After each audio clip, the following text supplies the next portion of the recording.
One last time, you good? 1, 2, 1, 2. All right. Got to grab water. I'll get us going here. Start the pre-test, and then I'll go straight into the live and then straight in. Yeah. All right.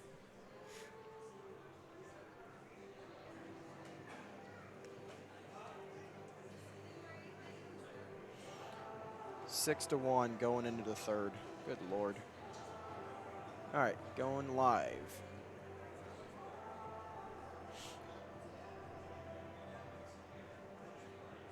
This takes about 40 seconds for it to kick over.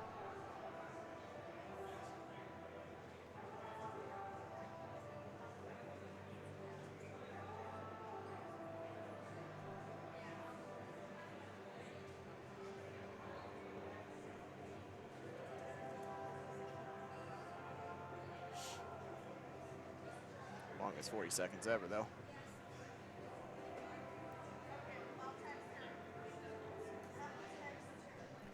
Welcome to Spacemen Hockey on the Fort Wayne Spacemen Broadcast Network. Tonight, from the Parkview Sport One Ice House in Fort Wayne, Indiana, it is USPHL playoff hockey, the first ever playoff game for the Fort Wayne Spacemen as they host the Detroit Fighting Irish. Good evening, everybody. Along with Brandon Porter, I'm Kent Horman here as we are rinkside from the Ice House here in Fort Wayne, Indiana. The Spacemen, well, this is game number 1 of a best-of-3 series against the Detroit Fighting Irish. Game 2 is set for tomorrow at 4:30 p.m., and then a third game would be Sunday at 3 p.m., but it's taking care of business, game number 1 tonight, and the Spacemen looking to jump out to a 1-0 lead. Over the course of the regular season, Fort Wayne was 4-0 against Detroit. As far as the overall record in the 44-game regular season, Fort Wayne finished 4th in the Midwest East with a record of 21 wins, 19 losses, 3 overtime losses, and a shootout loss for 46 points. They were 28th overall in the USPHL. The Detroit Fighting Irish had a record of 12, 30, and 2 for 26 points. They were 41st overall in the league. And Detroit, not exactly an offensive-minded team. They scored a total of 130 goals over the course of the season. They gave up 292, whereas the Spacemen scored 203 goals, and they yielded 179. So, Brandon, at least on paper, especially when we take a look at the roster that Detroit is fielding tonight. We saw the warm-ups. It looked like they only had 12 available skaters on the ice tonight. So on paper, you have to like Fort Wayne's chances. However, that's on paper. You still have to play the games, and that's where the word upset came from. So I know Kaylee Schrock is going to have his team ready. Yeah, we definitely saw that in our last 2 games, especially against the Midwest Blackbirds, where they yielded only 12 skaters against us, but they played their hearts out, and that's really what it comes down to, is how well you play the game. As you mentioned, the Detroit Fighting Irish, not a very offensive-minded team, 134 goals and 292 goals against for a negative 162 goal differential. So if they're going to have a chance, they're going to have to really step up defensively and stop the leading scorer right now, Jared Fisher. Obviously, the key right now, 104 points for last season. That takes us right to our players to watch. For the Detroit Fighting Irish, you have to take a look at Clay Hightower, 5'10", 150-pounder out of Carleton, Michigan. He was the leading scorer for the Detroit Fighting Irish, 33 goals, 32 assists, and 65 points. And then, of course, the player to watch for the Fort Wayne Spacemen, he is the man, Jared Fisher, who set USPHL League single-season records for most goals with 57. You tack on the 47 assists. League record 104 points, and that will be priority 1 as far as Detroit is concerned, finding some way to contain Jared Fisher, because it seems more often than not when the puck is on his stick, shortly thereafter it's in the net. Yeah, he does a really good job. He quarterbacks the power play really well from the probably about the right side face-off circle, and he does a lot of shots from inside the low slot, whether it's low to mid slot. And very rare does he ever really miss the net. Sometimes he can, get under it a little too good, but he's dangerous from almost anywhere he shoots. And then he's got the passing plays of Kevin Lapointe and Thomas Behrens with him.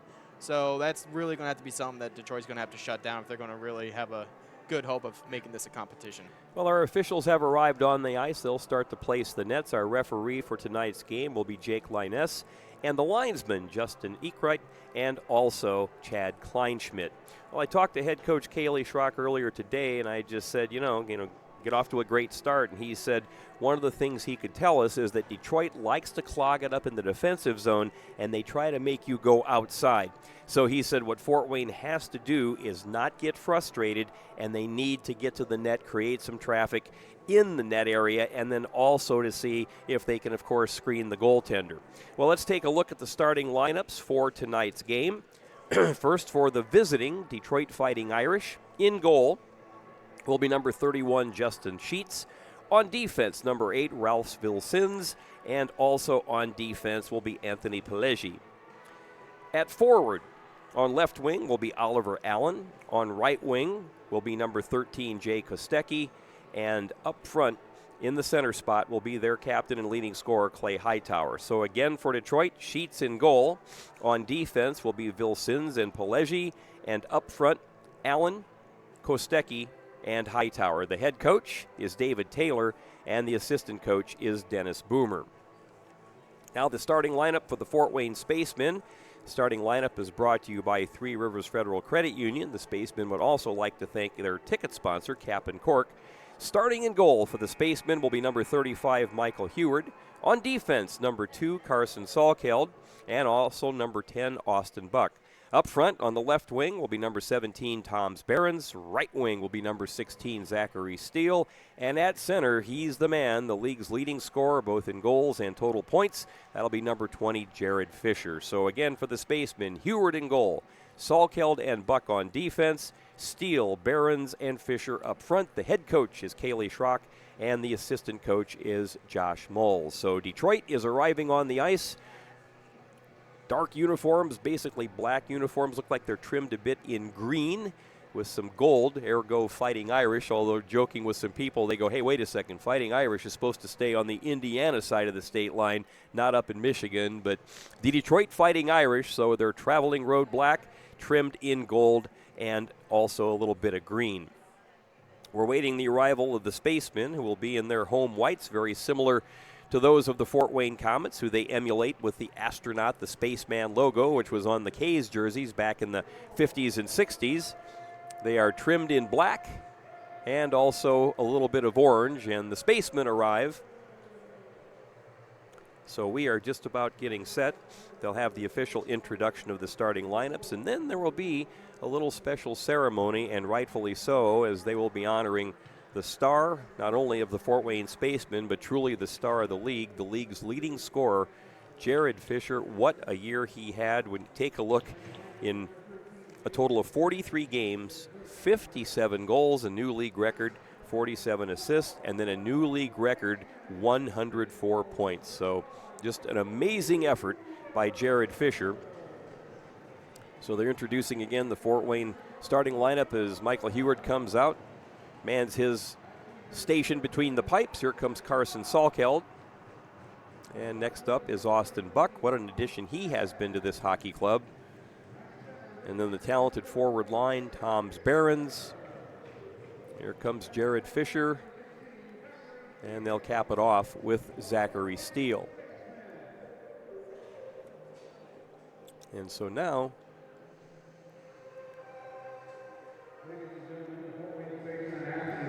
here comes the special ceremony to honor Jared Fisher. Well, apparently, we're going to have the national anthem first.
So the final strains of our Star-Spangled Banner, and we are just about set for hockey.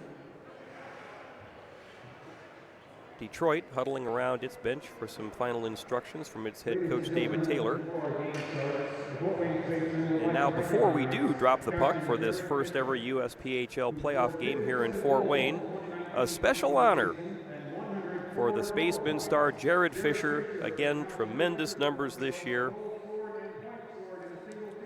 57 goals, 47 assists, 104 points. Tremendous job.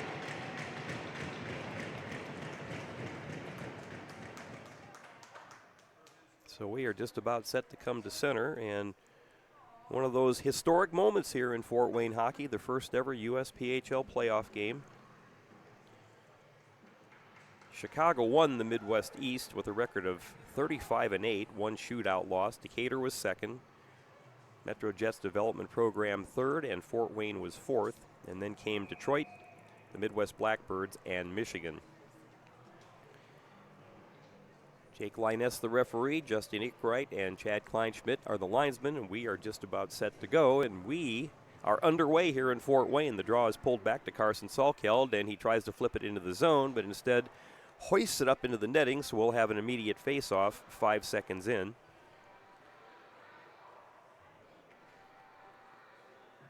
You know, you have to figure there'll be a little bit of jitters in this first ever playoff game. It's a lot different than regular season play. Comes back to Salkeld, cross ice, goes off the boards where Buck will collect. Cross ice pass right on the stick of Behrens. Behrens into the zone, dashing toward the net as Fisher slides through the goal mouth. Steele will gather, tries to dump it back. Vilsins pokes it away. Now Detroit trying to clear, but great pressure right off the hop by the Spacemen. Now back behind the net. Hightower trying to make something happen, intercepted by Steele. Steele tries to work his way past Vilsins, pinned along the wall. Fisher digs it out, and now Detroit looks to make a breakout. Buck uses his feet very deftly, and here comes Fisher. Fisher poke checked, and now Detroit comes back the other way, trying to get something going with numbers. Right down the slot it goes, and spinning around is Kostecki. He's at the wall. Right on, and a big save that time, and with somebody parked right on the doorstep, that was Sherman. A great play by Heward to poke check away with the big goal stick, so an immediate threat that time by Detroit, and that was thwarted by the quick reflexes of Heward. Now back the other way. Fort Wayne having a little difficulty penetrating the zone, and here come the Fighting Irish again. Great poke check that time by Jack Huffman. He'll ring it around the wall. Collected by Kevin Lapointe. So tough to take off the puck. Lapointe circles behind the net, leaves the puck. Now Hoffman has it. Well, apparently the puck was stuck in a wet spot on the ice. Now here comes Caden Schwetz with speed down the wing. Tries to dance in. Quick shot, a little bit wide. They play it off the back wall, and that winds up in the netting, so we'll have a face-off in the Detroit zone. We have played 1 minute and 40 seconds, and we are scoreless. That was a crafty little shot that time, and Heward had to be Johnny on the spot because lurking right on the doorstep was Joseph Sherman, and Heward lunged out and poked it away with the big goal stick. Now off the draw, Brendan Hull. Now it comes up along the wall.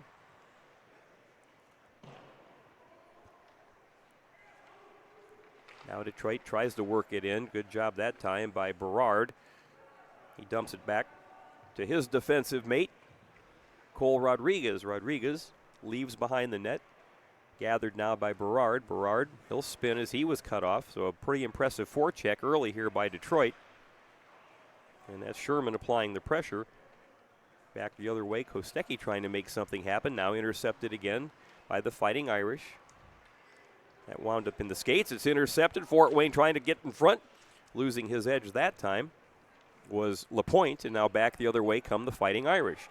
Dumped into the zone. Heward will ring it around the wall. Lucas Robbins, that should be offsides as it was touched that time by Jay Kostecki when it was fired back in by Pelegi. 17:21 to go here in the opening period. We are scoreless at the Parkview Sport 1 Ice House. Brandon Porter, Kent Horman here on the Spacemen Broadcast Network. Emmy Johnson out right now. But here come Detroit again, trying to put some pressure on. Lucas Robbins ahead to Trey Huffman. Huffman on the off wing with speed. Tries to serve it right in front. That's guided away that time by Sheets. Huffman, though, intercepts along the wall, but Detroit takes charge. Hustling back in, though, were the Spacemen. That's a quick shot that was blocked as Lucas Robbins right from the corner. Kind of a tough angle.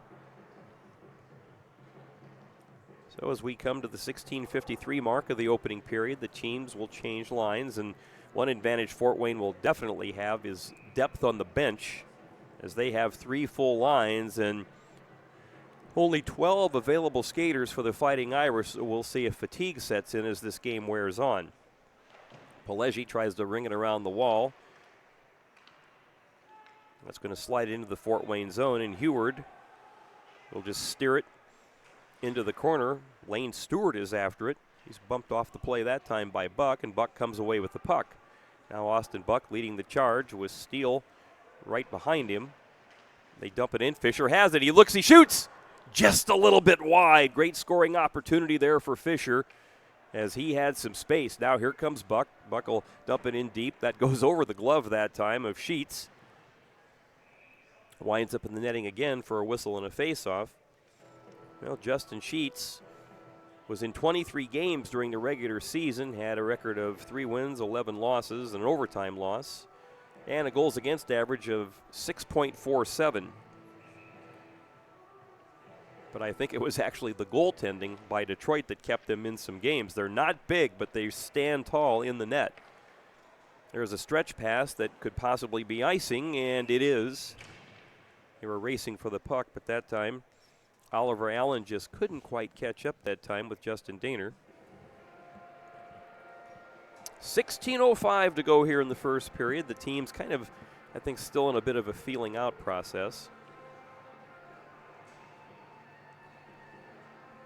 Looks like Hightower will be in for the draw against Logan Robbins. The Roadrunner comes back to the point, cleanly won.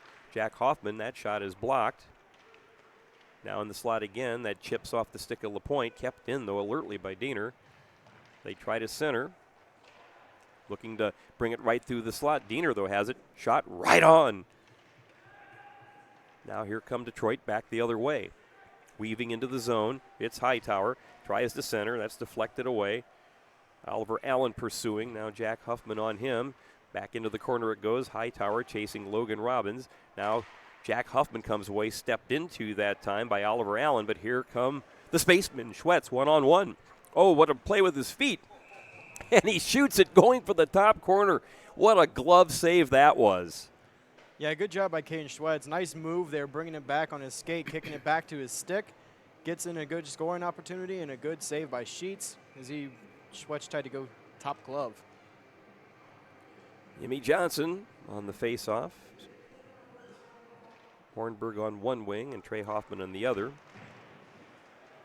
Carter Schleckmeyer hounded that time by Huffman. Now Rodriguez goes back behind the net. Hornberg tries to win the race. Now Berard back to Hornberg. Hornberg at the half wall. Tries to center. That's poked away. Now Hornberg still has it. Hornberg still has it. Now to Rodriguez. That winds up in his feet. And here comes Detroit looking for a possible 2-on-1. Quick shot, blocker save that time. That was a quick shot by Giuseppe Pizzo, and Heward put the big blocker out and steered it away. Now Hornberg tries to slide it, but it goes off his stick. He was looking just to throw it through the goal mouth. Now turning behind the net is Brendan Hull. That pass a little too strong, and that should be an ice. Well, 14:32 to go here in the first. You know, it's that first goal that is oh so important. And as they came down the stretch, when they really needed to close with a strong finish, and the Spacemen had 11 home games to conclude the regular season, Fort Wayne won 10 of those 11. The lone loss was a shootout loss. And scoring the first goal was one of the big factors for Fort Wayne in so many of those games. Getting off to that good start, taking a first period lead. Barons behind the net to Fisher. Fisher tries to center it back to Barons. Another good save that time by Sheets. Justin Sheets, a 5'9", 150-pounder out of Livonia, Michigan. Just turned 18 after the first of the year. Looks like it'll be the respective captains, Fisher and Hightower, squaring off for the face-off. Hightower with the draw that time. Now Vilsins behind the net. Fort Wayne doing a great job with the forecheck and pinching in. But here come the Fighting Irish again looking for the breakout. That pass winds up nowhere and on the stick of Fisher. Fisher just a little too strong for Behrens, but can Behrens win the race? And he does, so there's no icing. So Behrens using that big body behind the net. Vilsins, though, guides it off the wall. Right on by Carson Salkeld. That's sticked aside by Sheets. Turning and losing an edge was Kostecki, and Fort Wayne has it again. Here comes Behrens. Behrens through the goal mouth. Oh, Sheets had a moment where he didn't know where it was. Comes back to the point. Salkeld to Buck. Right in front. Rebound attempt. Tell you what, Sheets is doing a great job of holding his ground. Buck fakes the T1 up. He'll just dump it into the corner. Back behind the net. Fisher looks to center. And it winds up right near the goal mouth, and it's smothered by Sheets. So good pressure that time by the Spacemen to get a couple of quality scoring chances. Yeah, good job by Buck kind of faking out the defenseman with the shot and ends up getting it down low. Creates a bit of a scramble by the goaltender Sheets. Fisher tried to center to Behrens, but Sheets was able to recover and make the save. Logan Robbins out on the draw for the Spacemen. 13:16 to go here in the opening period. We are scoreless. And again, a good clean draw that time, won by Joseph Sherman. Comes back to the point. Diener back into the corner. Robbins trying to dig it out of there. He's being hounded that time by Brendan Hall. Now we talked about Kaylee Schrock, the head coach of the Spacemen, discussing the strategy of Detroit of trying to clog the defensive zone and make the teams play wide. Here comes Robbins weaving down the slot, loses an edge, and looked like he got some help losing that edge. It'll be a delayed penalty on Detroit. Now, shot, that's blocked away by Schwetz. LaPointe has it on his stick. They do have the extra attacker out as Sherman is on the bench. Now Jack Hoffman comes back to Daner. Daner, will he unload? Good block that time as Joseph Sherman gave up the body, but Fort Wayne still has control. Now Hoffman has it poked away, and then this will result in our first penalty of the game. And it will go against the Detroit Fighting Irish. And it looks like it'll be Lane Stewart.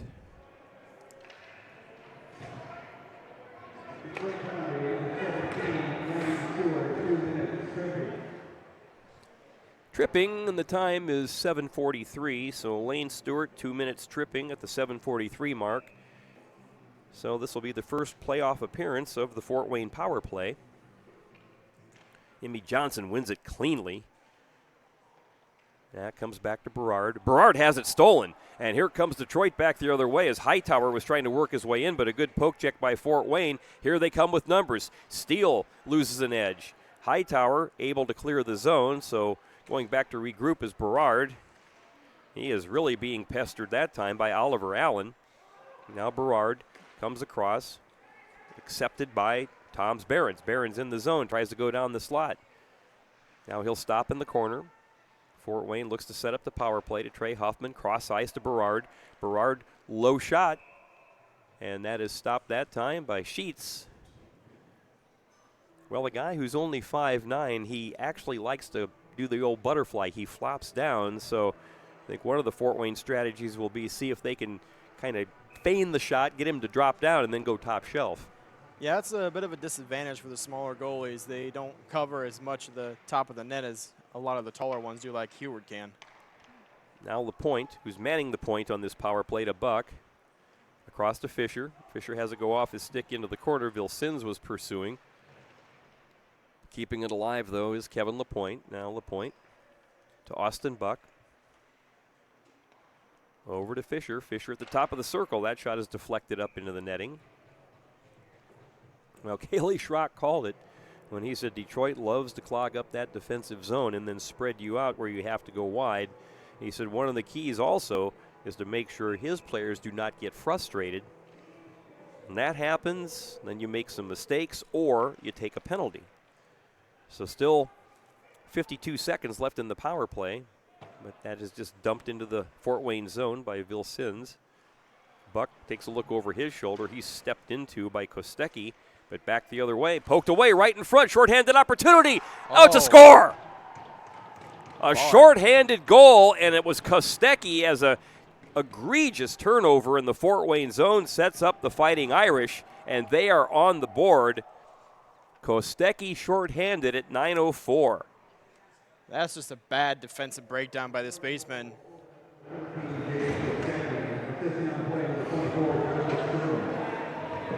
Sherman the assist, Kostecki the shorthanded goal, and just like that, it's 1-0 in favor of Detroit as he went right under the crossbar, in fact hit the bar and deflected it down, and Heward really had no chance on that.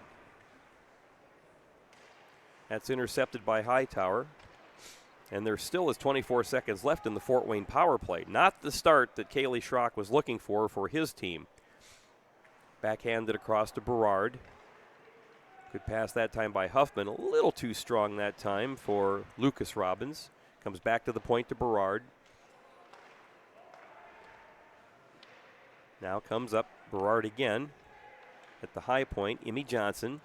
Emmy Johnson looks to center it through the goal mouth. It deflects off. Berard was cheating in. Now they are at 5-on-5 as the penalty is up. So not only does Fort Wayne not come up on the power play, they give up a shorthanded goal to fall behind 1-0, and we are halfway through this opening period. That time, that shot by Behrens goes wide. Again, they look to center in front. Behrens has it just poked off his stick, and here come the Fighting Irish back the other way. Good move that time, racing in. Shot that goes right off the body. Kostecki was bidding for another goal. Initially, Heward didn't know where it was. It hit him in the chest. And so you can see a little pep in the step by the Fighting Irish. Emmy Johnson intercepts. He walks in. He shoots a little bit wide. Now the Fighting Irish coming back the other way after a quick change. Now Steele, now to Johnson. Racing in is Zachary Steele. Doing battle with Pisa. And here come the Fighting Irish back the other way. That's dumped into the Fort Wayne zone, and that should be an icing. Well, so far, the Fighting Irish, even though they have a very short bench, have given the Spacemen all they have wanted, capitalizing on a shorthanded opportunity on really a tough turnover in its own end, and Kostecki made no mistake. Yeah, that was just a beautiful placement. Just right under the bar, not much Heward can do on that one. During the regular season, he was Detroit's third leading scorer with 18 goals and 23 assists for 41 points. So he has the first goal of this playoff series. Under 9 to go in the first period, back to Salkeld. Cross ice it goes. Buck, that low shot goes wide. Big hit that time by Fisher. Now it comes across to Buck. Buck will lead the charge. That time it got hooked up in one of the linesman's feet. Steele takes a hit. Salkeld will ring it around the wall. Brendan Hull takes his man off the play. Now Fort Wayne still looking for a chance as Fisher trying to center. Hornberg with a quick shot. That's blocked. Another shot goes wide. And Detroit, I believe, looking for some relief, will just ice the puck. As Fort Wayne trying to dial up the pressures. So now Fort Wayne can put some fresh troops on the ice. Out comes Schwetz and Logan Robbins and Kevin Lapointe. Yeah, as you mentioned, Ket, Detroit doing a really good job clogging up the middle right now. 7-1 right now. Block shot advantage for the Irish. Well, they tried to center that time for a one-timer by Robbins, but he fanned on it. And it looks like Fort Wayne is taking all of its forwards and really playing them deep and trying to get to the net, get that traffic in front of the net. That time there's a loose puck right in front. Schwetz couldn't get a stick on it. They try to get it back to the point to Diener. Diener feeds it right back into the corner. Schwetz to Logan Robbins. They try to put it in front. Comes back, kept in neatly by Huffman. And Lapointe doing a great job of handling the puck, but again, there is just that suffocating defense right now by Detroit. Now they go for a change, maybe an opportunity for Fort Wayne as Lapointe comes in. Tries to center it in front. Can Schwetz get a stick on it? That goes wide. And Fort Wayne having a little difficulty actually getting shots on goal to boot. Puck comes to center. Spinning is Jack Hoffman. Good pass that time. Can they get it to Robbins? Yes, here comes Robbins. Now to Schwetz. Schwetz, oh, a big pad save that time by Sheets. Tremendous save. And now back the other way. Here come the Fighting Irish. The race is on. Diener wins that race. Now gets it over to Caden Schwetz. He'll break out with Robbins. They're going to dump it in. That'll be gloved by Sheets as Fort Wayne has to go for a line change. So Detroit with speed trying to come back the other way. Big hit that time was applied by Trey Huffman. Now Berard has it poked off his stick that time by Hightower. Berard regroups, banks it off the wall. Good pass that time, and here comes Trey Huffman with speed. Huffman down the slot. Shot, that again goes off a defenseman's skate. Jimmy Johnson turns behind the net for Trey Hoffman. Now Hoffman looking to find somebody to center. Jimmy Johnson tees it up, and that's why they try to get it centered again, but no dice. Comes back to the point. Cole Rodriguez has it carry him off his skate, and it comes back into the neutral zone where Berard takes it back into the Fort Wayne end. Across it goes to Rodriguez. Tries to serve it ahead to Lucas Robbins, a little strong there. Detroit looks to clear. We're under 6 to go in the first period, and it's 1-0 in favor of the Fighting Irish. Trey Huffman gives his man a bump. Now Johnson tries to center. That shot just goes wide. There's a good opportunity there. Now Berard feeds it over to Lucas Robbins. That shot is gloved again by Justin Sheets. 5:36 left here in the first period. Still 1-0 Detroit on the shorthanded goal by Jay Kostecki. Joseph Sherman on the assist. Really wasn't much of anything that Michael Heward could do as Fort Wayne coughed the puck up right in front of its own net and only about 6-8 feet in front of its own net. Off the draw, again, Fort Wayne having a tough time getting the puck to the net. Now Buck. That shot, score! Looked like a little bit of a screen as Buck over to Steele, and he snapped a wrister, that time by Sheets, so that'll tie the game at 1. Steele on the goal. Buck will get an assist.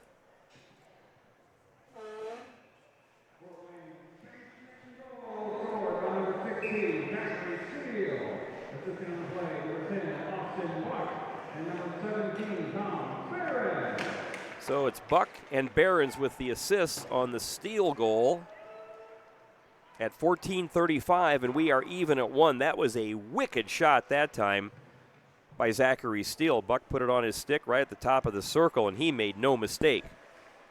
Good job by Carson Salkel to bump his man off the play, and here comes Steele back the other way. He's got Behrens on his wing, Fisher crashing down the other wing. That shot goes wide. I think that went off the skate of the defenseman, Pelegi.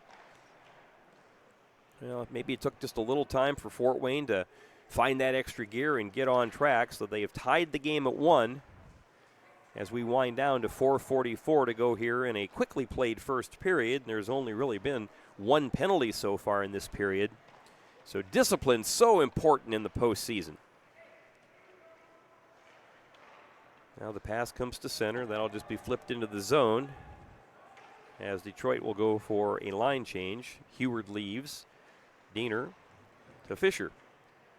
Fisher tries to get it across, but intercepted by Detroit. Here comes an opportunity. That shot sticked aside as it was Oliver Allen bidding for a goal, but Heward put the big stick and flagged it into the corner. That shot is chipped up into the netting. So we'll have a face-off in the Fort Wayne zone. Now, one of the things, Brandon, I think I'm seeing Kaylee Schrock doing is maybe going with quick line changes where you can just keep rolling lines out there and, again, really try to have guys go a good, strong 45 seconds, maybe a minute tops, and just start wearing this undermanned Detroit team down. A smart move there, rotating the lines much more faster, gets fresher legs on the ice faster. Logan Robbins wins the face-off duel against Hightower. Comes to center. Tracking it down is Oliver Allen. He spins in his own zone.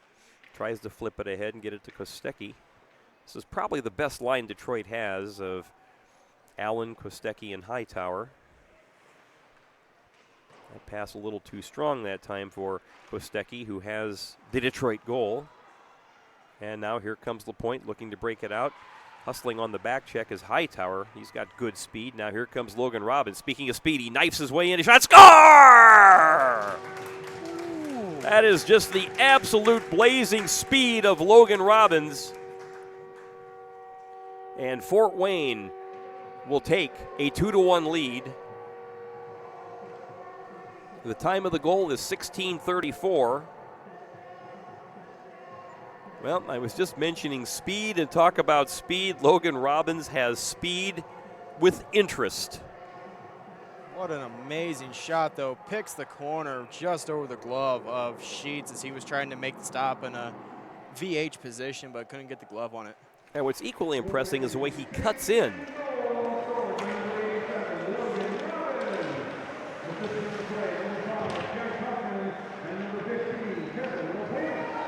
Jack Huffman and LaPointe pick up the helpers on the Logan Robbins goal at 16:34 as we are winding down to the 3-minute mark here in the first period, and Fort Wayne has its first lead. That rolls up the leg of Hornberg. That cross-ice pass a little too strong for Emmy Johnson, but Johnson gets it back. Now Johnson tried to work it through, but a nifty play by Vil Sins to use his skate to kick it away out of the wall. Now Vil Sins battling with Trey Huffman. There's a shot, again gloved by Sheets, and he'll hang on. And again, here's Kaylee Schrock continuing just to roll the lines out.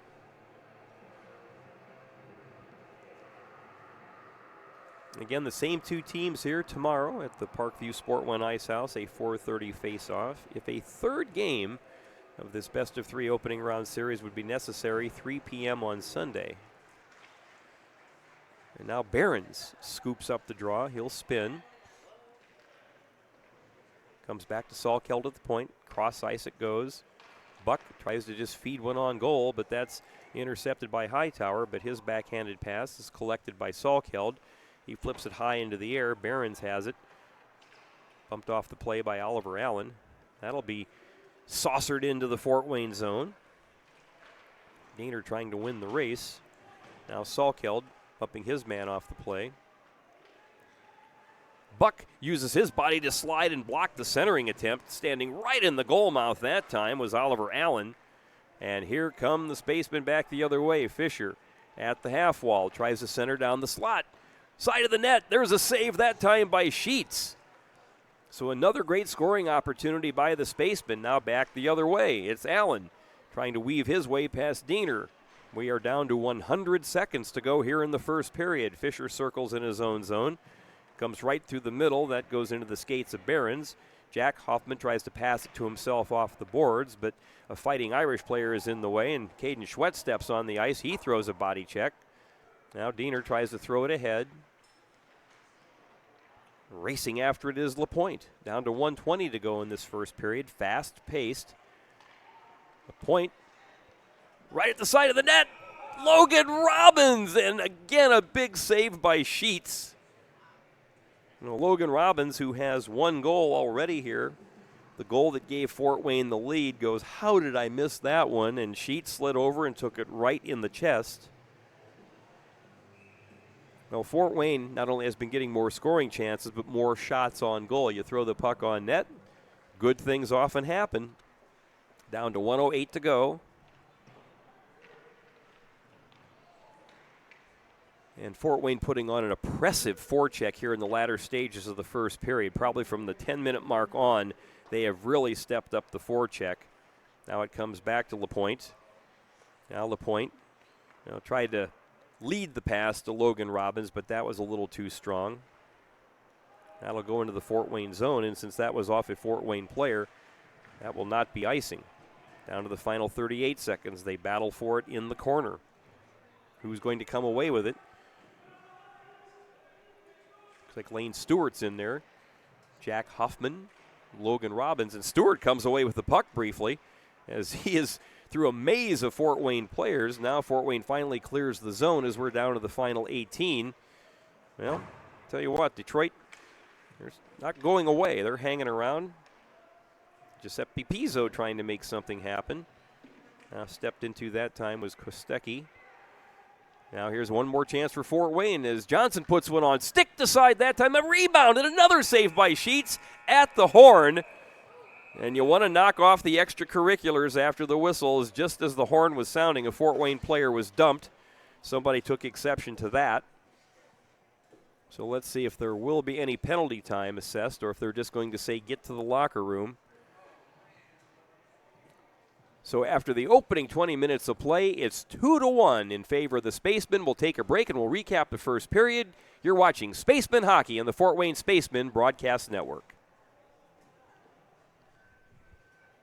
The Acme Bar and Grill, where neighbors meet. A Fort Wayne tradition since 1941. We feature nightly dinner specials along with our iconic pizza, wings, and pork tenderloins, and barbecue in our family-friendly atmosphere with a retro flair. Additionally, we offer a full bar with 26 beers on tap from various Midwest breweries. We also have an area perfect for private events such as meetings, reunions, and banquets that holds up to 50 people. The Acme Bar and Grill, located in the heart of East State Village, where neighbors.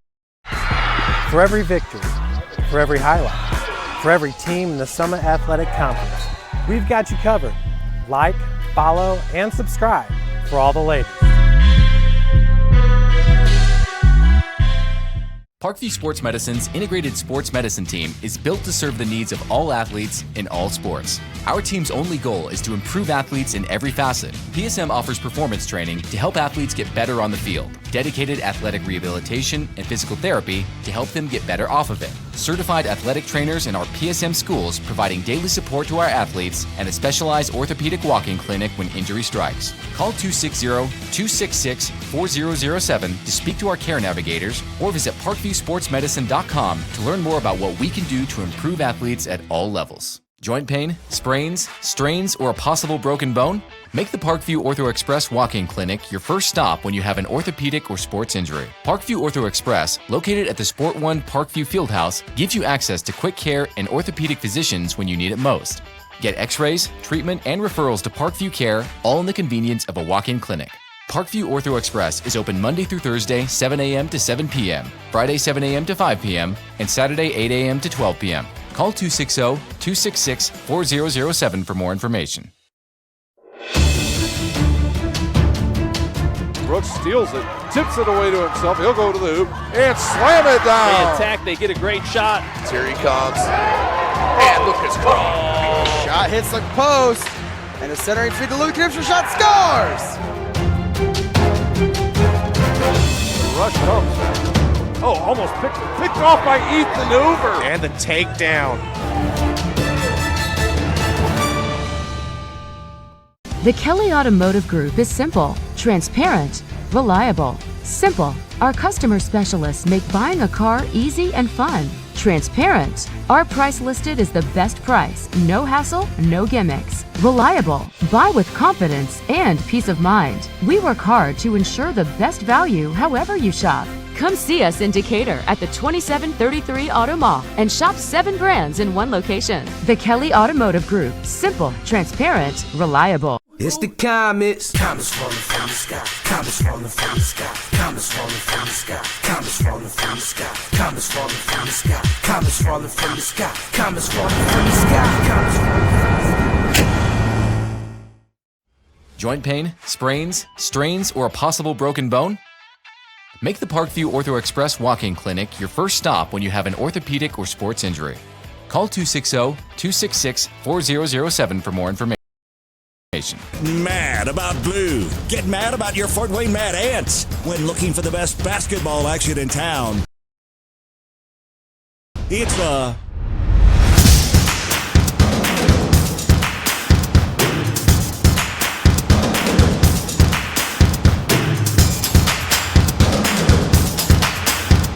Go to FortWayneMadAnts.com for the complete game schedule. See your Fort Wayne Mad Ants in action. Get mad about blue. Developing athletes to be foundationally strong. Healthy and consistent training. Expert staff. Long-term athletic development. Parkview Sports Medicine Performance. Any athlete, any age, any skill level. Welcome to the Summit City, home to the 260's dedicated high school athletes and fans. Each victory and celebration captured by our cameras. Treasure the highlights from the Summit Athletic Conference this season, or complete games live or on demand. After all, nobody's more proud to call Fort Wayne home than SummitCitySports.com.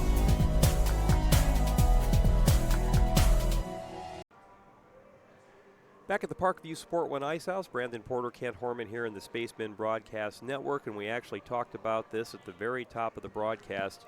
Hey, I'll tell you what, Fort Wayne may have an advantage, first of all, in numbers. They have a full roster. Detroit is only playing with 12 available skaters. Fort Wayne dominated Detroit throughout the regular season, winning the season series 4-0.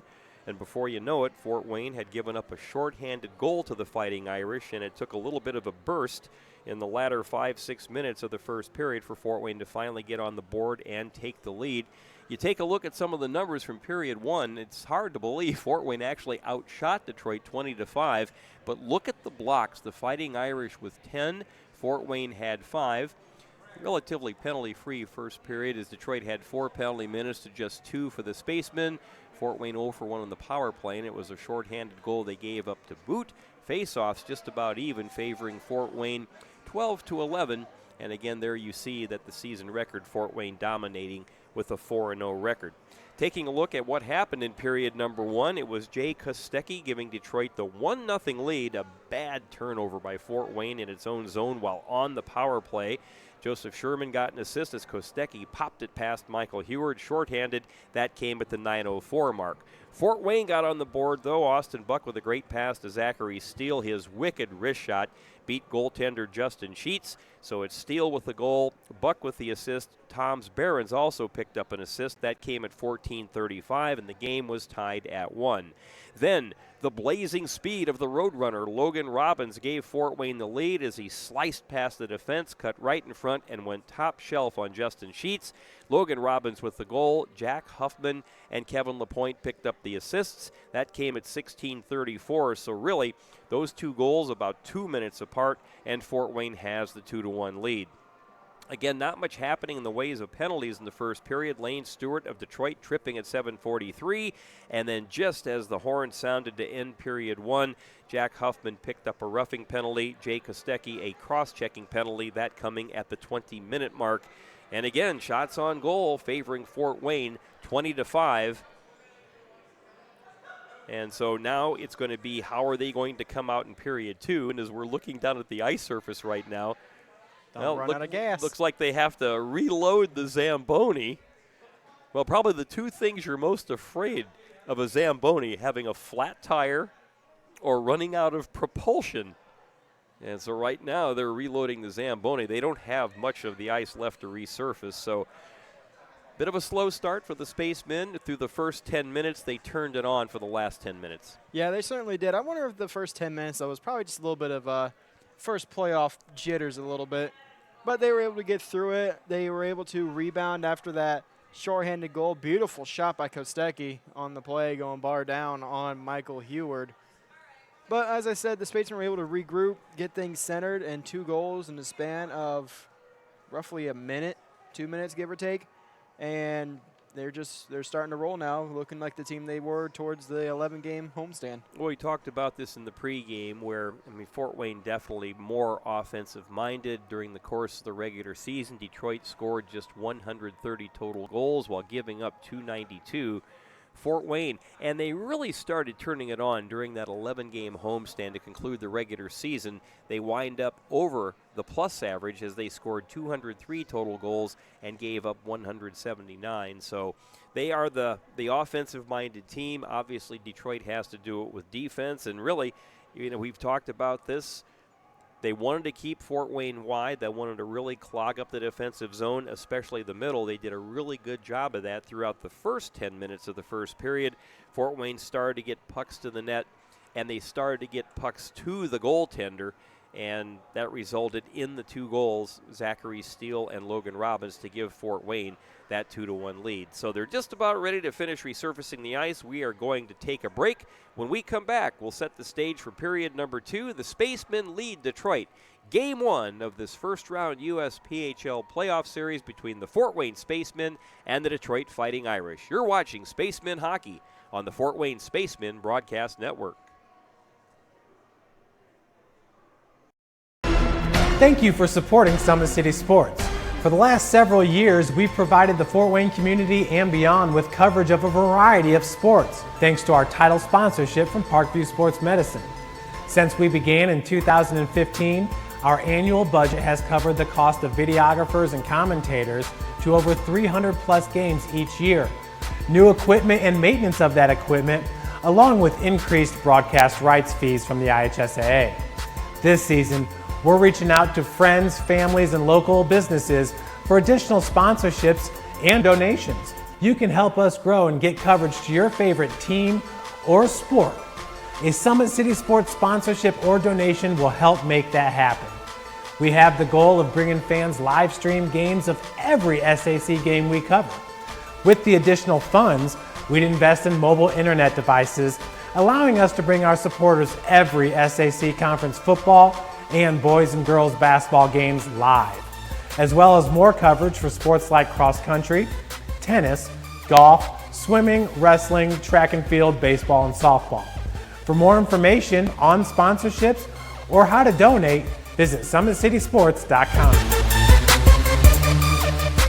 Parkview Sports Medicine's integrated sports medicine team is built to serve the needs of all athletes in all sports. Our team's only goal is to improve athletes in every facet. PSM offers performance training to help athletes get better on the field, dedicated athletic rehabilitation and physical therapy to help them get better off of it, certified athletic trainers in our PSM schools providing daily support to our athletes, and a specialized orthopedic walking clinic when injury strikes. Call 260-266-4007 to speak to our care navigators or visit parkviewsportsmedicine.com to learn more about what we can do to improve athletes.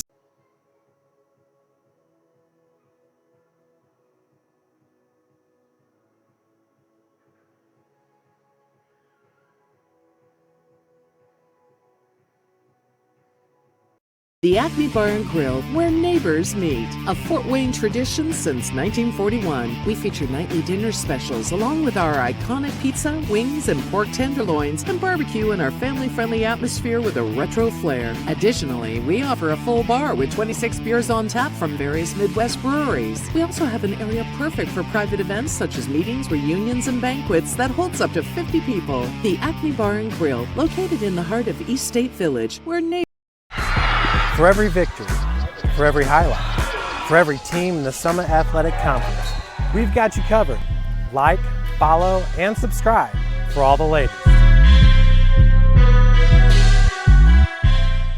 It's the comets. Comets falling from the sky. Comets falling from the sky. Comets falling from the sky. Comets falling from the sky. Comets falling from the sky. Comets falling from the sky. Comets falling from the sky. Comets falling from the sky.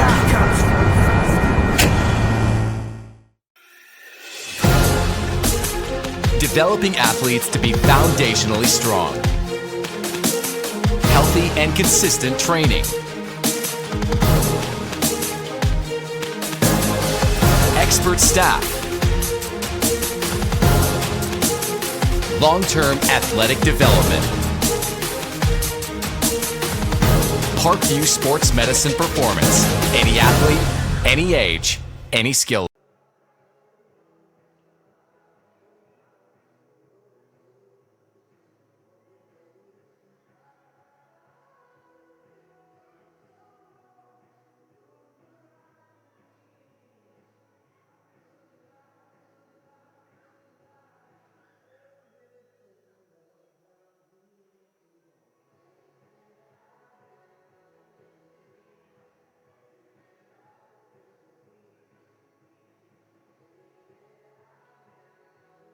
The Acme Bar and Grill, where neighbors meet. A Fort Wayne tradition since 1941. We feature nightly dinner specials along with our iconic pizza, wings, and pork tenderloins, and barbecue in our family-friendly atmosphere with a retro flair. Additionally, we offer a full bar with 26 beers on tap from various Midwest breweries. We also have an area perfect for private events such as meetings, reunions, and banquets that holds up to 50 people. The Acme Bar and Grill, located in the heart of East State Village, where neighbors... Joint pain, sprains, strains, or a possible broken bone? Make the Parkview Ortho Express walk-in clinic your first stop when you have an orthopedic or sports injury. Parkview Ortho Express, located at the Sport One Parkview Fieldhouse, gives you access to quick care and orthopedic physicians when you need it most. Get x-rays, treatment, and referrals to Parkview Care, all in the convenience of a walk-in clinic. Parkview Ortho Express is open Monday through Thursday, 7 a.m. to 7 p.m., Friday, 7 a.m. to 5 p.m., and Saturday, 8 a.m. to 12 p.m. Call 260-266-4007 for more information. Back at the Parkview Sport One Ice House, Brandon Porter, Kent Horman here in the Spacemen Broadcast Network. The teams have returned to the ice, and they're huddling around their coaches. David Taylor, the head coach of the Detroit Fighting Irish, Kaylee Schrock, the soon-to-be Fort Wayne Comet Hall of Famer, the head coach for the Spacemen, getting final instructions. Clay Hightower, the captain of Detroit, coming back and giving Justin Sheets, the starting goaltender, some encouragement. He saw plenty of action. Think about what the shot total would have been had there not been so many blocks by Detroit, but Fort Wayne still got 20 shots through and held a 20-5 shot advantage as Hightower cleanly wins the draw from Fisher. We're underway for period two. Now Vilsins is cut off. He comes cross ice to Pelegi. He'll try to carry the play into the Fort Wayne zone, puts a good pass. That time a shot by Oliver Allen blazes wide, and here comes Fort Wayne. Justin Fisher with speed, trying to get past his defender Pelegi, circles behind the net, looking for a pass, leaves it, drops it down for Lapointe. Now Lapointe, top of the circle. Lapointe right through the net, a little chip shot that time, just tipped by Fisher, and Sheets had to be alert to guide that out of there with the big stick. Now back the other way. Deep in the Fort Wayne zone, Salkeld steps into his man. Right in front. That goes just a little bit wide as it was Oliver Allen bidding for a goal. So here comes Detroit again with immediate pressure.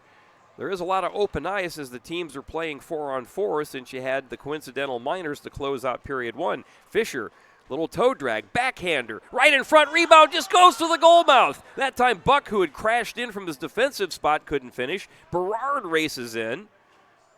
So Fort Wayne are pinching the defenseman. Now it comes back to Buck. He's got a shot. He'll take a look. He overskates the puck. And it looked like it got caught up in some wet ice here as we just have begun the first minute and a half of period number two. Lapointe spins. He tries to dance into the zone. Blocked off that time by Pelegi. Now putting on the brakes is Vilsins. He comes cross ice. That's intercepted by Berard, who's able to keep it in the zone. That time Oliver Allen had it go off his stick. Now here comes Fort Wayne. That shot is right on. That's steered aside by Sheets. Back into the corner. Schwetz tries to get it back, intercepted by Oliver Allen, and he comes back the other way. He'll just dump it in the zone. They'll go for a line change. The coincidental minors to Jack Hoffman and Jay Kostecki are just now up. So the teams will play five aside. Emmy Johnson, puck's loose in the goal mouth. Sprawled there in the paint was Sheets. And now after the fact, some pushing and shoving as Schwetz took exception to his teammate Emmy Johnson being decked right in front of the goal. And I think we're going to have some penalty time handed out again. Looks like the puck also caught a wet spot again just outside the crease as it pretty much hit the brakes. It looks like Schluckbyer's going in, and that may be the only penalty. And that'll come at the 2:05 mark.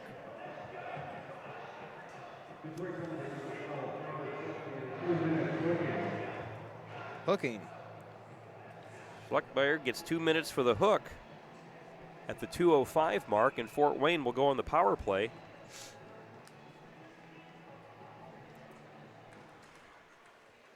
Joseph Sherman on the draw against Fisher. Now here comes Fort Wayne with the man advantage, and can Fisher run it down? Yep. Calmly just collects the puck, comes up top to Buck. Buck comes cross ice. Well, Lapointe was going one way, the puck went the other. Logan Robbins, though, tried to get it, kept in. Good job that time with the footwork of Austin Buck. Now he'll leave for LaPointe. LaPointe, Fisher takes the shot. Big save that time by Sheets. Fisher gets the rebound, tries to tuck it in. Short side again. The puck lay in the goal mouth, and again they can't get it done. Schwetz exchanging pleasantries that time with Brendan Hall. Now Fort Wayne putting immense pressure right at the goal mouth, but they just can't slide it over the line. And that time Sheets was all over the place, going post to post. Still 1:26 left in the Fort Wayne power play. It'll be the captains again. Fisher against Hightower for the faceoff. Fisher wins it. Robbins, LaPointe to Buck. Buck takes his time. Now back to LaPointe. LaPointe comes in near the top of the circle. Buck up top. Cross ice pass that time. Hightower got a stick on it, but Fisher able to get it. Fisher again. Now it's Robbins. Comes back. That's Buck. Buck with a shot right on, stick to side by Sheets. Into the corner it goes. Fisher has it right along the wall. Now top of the circle. Little backhand pass to Buck. Buck comes across to LaPointe. LaPointe walking in. LaPointe looks, and that is deflected up into the net. Just as Buck got it over to LaPointe, LaPointe was unloading. Pelegi got the stick on it and deflected it into the netting. 16:48 to go here in period number 2. 2-1 Fort Wayne, and still 53 seconds left in the Fort Wayne power play. Detroit right now doing a good job reading the Spaceman power play. They know LaPointe and Fisher are going to pass back and forth through a little bit to each other, so trying to cut that off. Emmy Johnson wins the faceoff cleanly. Berard able to track it down. Now Berard into the corner. Lucas Robbins back to Berard. Up top, Huffman. Right through the goal mouth. Oh, and Emmy Johnson chips it off the crossbar. He tried to tip it home, and the puck fluttered up off the crossbar. So Fort Wayne doing everything except for finishing. Under the final 30 seconds of the power play, Trey Huffman with speed. He'll stop in the corner and spin around. Hoffman, that time the pass was in the feet of Lucas Robbins, and that'll be cleared off the backhand by Oliver Allen. Tom's Barons races back to get it. And as we approach the 16-minute mark of period 2, this will probably be the final rush with the man advantage for Fort Wayne, down to 6 seconds to go. Barons working his way in. That shot, blocker save that time, again by Sheets as he was trying to go top of the far corner. Power play is up. Barons, that stick to side by Sheets. Fort Wayne pouring on the pressure in the offensive zone. Hightower jousting with Tom's Barons. Now Emmy Johnson right along the hash. Comes back to the point. Berard takes a look. His drive deflected into the corner. Racing forward is Trey Hoffman. Tries to bank it off the boards. He was hounded by Pelegi. Hoffman, he spins and fires it just wide. Berard keeps it in. Now it's Lucas Robbins trying to spin away from his defender, Pelegi. They go after it. Emmy Johnson steps in. Lucas Robbins able to get it. Comes back. Fisher with a shot. That hits some people in front. Emmy Johnson was trying to set the screen. Now Fisher circling. And they're playing 5-on-5 right now, and you can tell Fort Wayne has already started to wear Detroit down. Fisher can't take the puck off his stick. Hightower putting on the pressure. Comes back in the corner, Emmy Johnson. Emmy Johnson taking a look, tries to center it through the goal mouth. That's chipped away and back the other way with speed. Here comes Oliver Allen. Allen working on Berard. He gets a little bit past him, tries to center, nobody home. Detroit in the middle of a line change. And now Zachary Steele takes over, puts on the brakes, and sets sail the other way. He'll just feather it ahead, and running down to get it will be Brandon Hall. Now intercepted. Fisher shot again is deflected up into the netting. 14:29 to go in period number 2. It's 2-1 in favor of the Spacemen. Well, just unbelievable suffocating pressure by the Spacemen. Because once the power play was up, it seemed like they were on another power play, and it was 5-on-5. And Detroit already looks like the legs are getting a little heavy. And Fort Wayne was buzzing. Clean win off the draw by Fisher. Now stepping in. That's a shot that goes off the skate that time of Sherman, as Diener was trying to put a low shot on goal. Now trying to dance in that time was Lane Stewart. Lunging out of the net to cover it up and get the face-off is Michael Heward. 14:14 to go in period number 2, and even though it looks like Detroit is outmanned with 12 available skaters, and the fact that Fort Wayne swept the regular season series 4-0, that was then, this is now, and the postseason is an entirely different kind of hockey. Hightower and Fisher, they've been matching up throughout the game. And now Fort Wayne looking for the breakout, Austin Buck. That deflected off a Detroit stick, that sharp pass intended that time for LaPointe, or Zachary Steele, I should say, now right along the side of the net. Now Steele has it, comes back, Buck comes cross ice. That low shot again is just tipped away. There was a rebound that was bouncing around. That was fired wide by Zachary Steele, who has a goal in this game. There's a drive by Salkeld that goes wide. Steele has it. Now it comes back to Buck. Buck to Steele. Poked away neatly that time by Detroit. Steele steps into Kostecki. And now back the other way, it's Brandon Hall. Now across it goes. Hightower weaving through the zone. His shot. Oh, doing the splits that time was Heward. Looks like we're going to have a penalty, and it looks like it may be a hook. This will come at the 6:37 mark.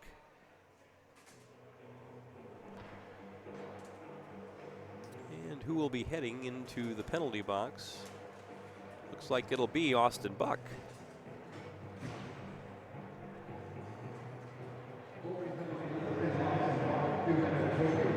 Buck goes in for the hook, and that comes at 6:37, so with a 2-1 lead, Fort Wayne, they now will play a man short for the next couple of minutes, they hope. Detroit hoping to capitalize on the power play. Hightower that time loses the draw to Robbins. Robbins was looking to break out, maybe sneak behind the defense. Phil Sins comes cross ice to Pelegi. Pelegi now trying to carry it into the zone. See if he can get it deep. He can't. And Fort Wayne pokes it back to center. Now it's Vilsins. Oliver Allen trying to race into the zone. Just chips it ahead with the backhand. Seeing if he can win the race, and he does. So Oliver Allen in the corner. Tries to come through the slot. Now Pelegi. Briefly has it chipped away, and here comes a chance for Fort Wayne. They have a 2-on-0. Here come the Spacemen. The look, the shoot, and it's score! Now, are they going to say the net came off? They're going to say no. It came off that time as Sheets. A 2-on-0 short-handed goal. Huge play by the Spacemen, and what teamwork. That was a great job at the line, poking it away as they poked a pass from the Detroit Fighting Irish. 2-on-0. You had to worry a little bit about it, a little too many passes, but they made it work, and it's 3-1. So Fort Wayne with a short-handed goal of its own. Tremendous teamwork on the 2-on-0. The time at 7:26, it's 3-1 in favor of the Spacemen.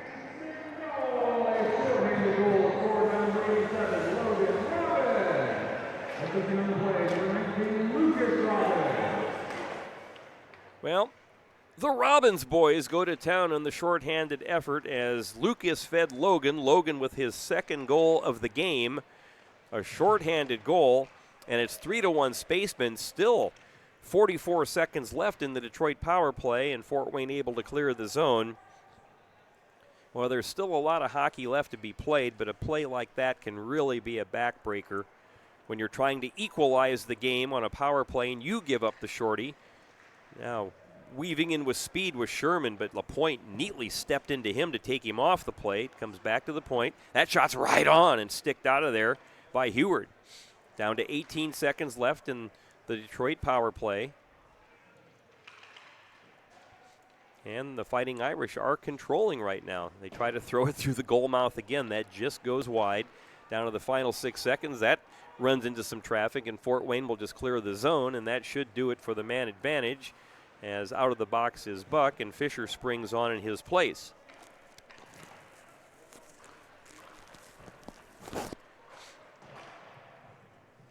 Pizzo backhands it into the Fort Wayne zone.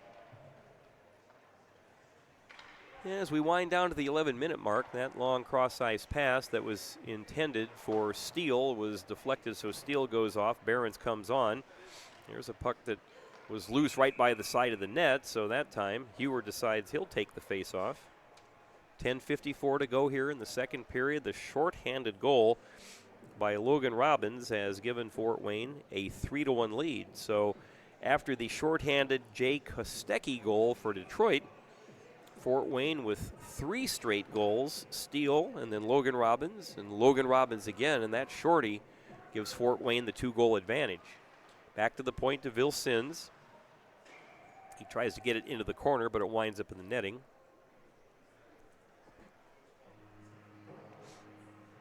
Again, our officiating crew, Jake Linus is the referee, with Justin Eckwright and Chad Kleinschmidt doing the lines tonight. Now off the draw. Well, it was briefly controlled by Fort Wayne, but intercepting that time was Hightower. He went in all alone. Another attempt by Hightower, and again, Heward equal to the task with huge saves to keep this a 2-goal Fort Wayne lead. So Detroit, again, not going quietly into the night. That time, Pelegi tries to get it ahead, but Fort Wayne intercepts. Now Behrens uses the big body. Behrens walking in, tries to center, in front, score! He does! It actually got past Fisher, but on the short side, there was Frankie Hornberg, and Hornberg with the backhander, and now it's 4-1 in favor of the Spacemen. Hornberg with the goal. That comes at 9:41.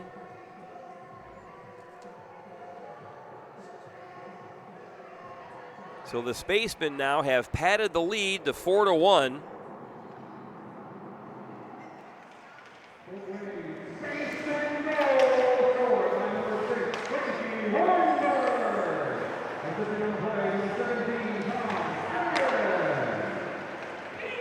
Behrens gets the lone assist on that great pass that went right through the goal mouth.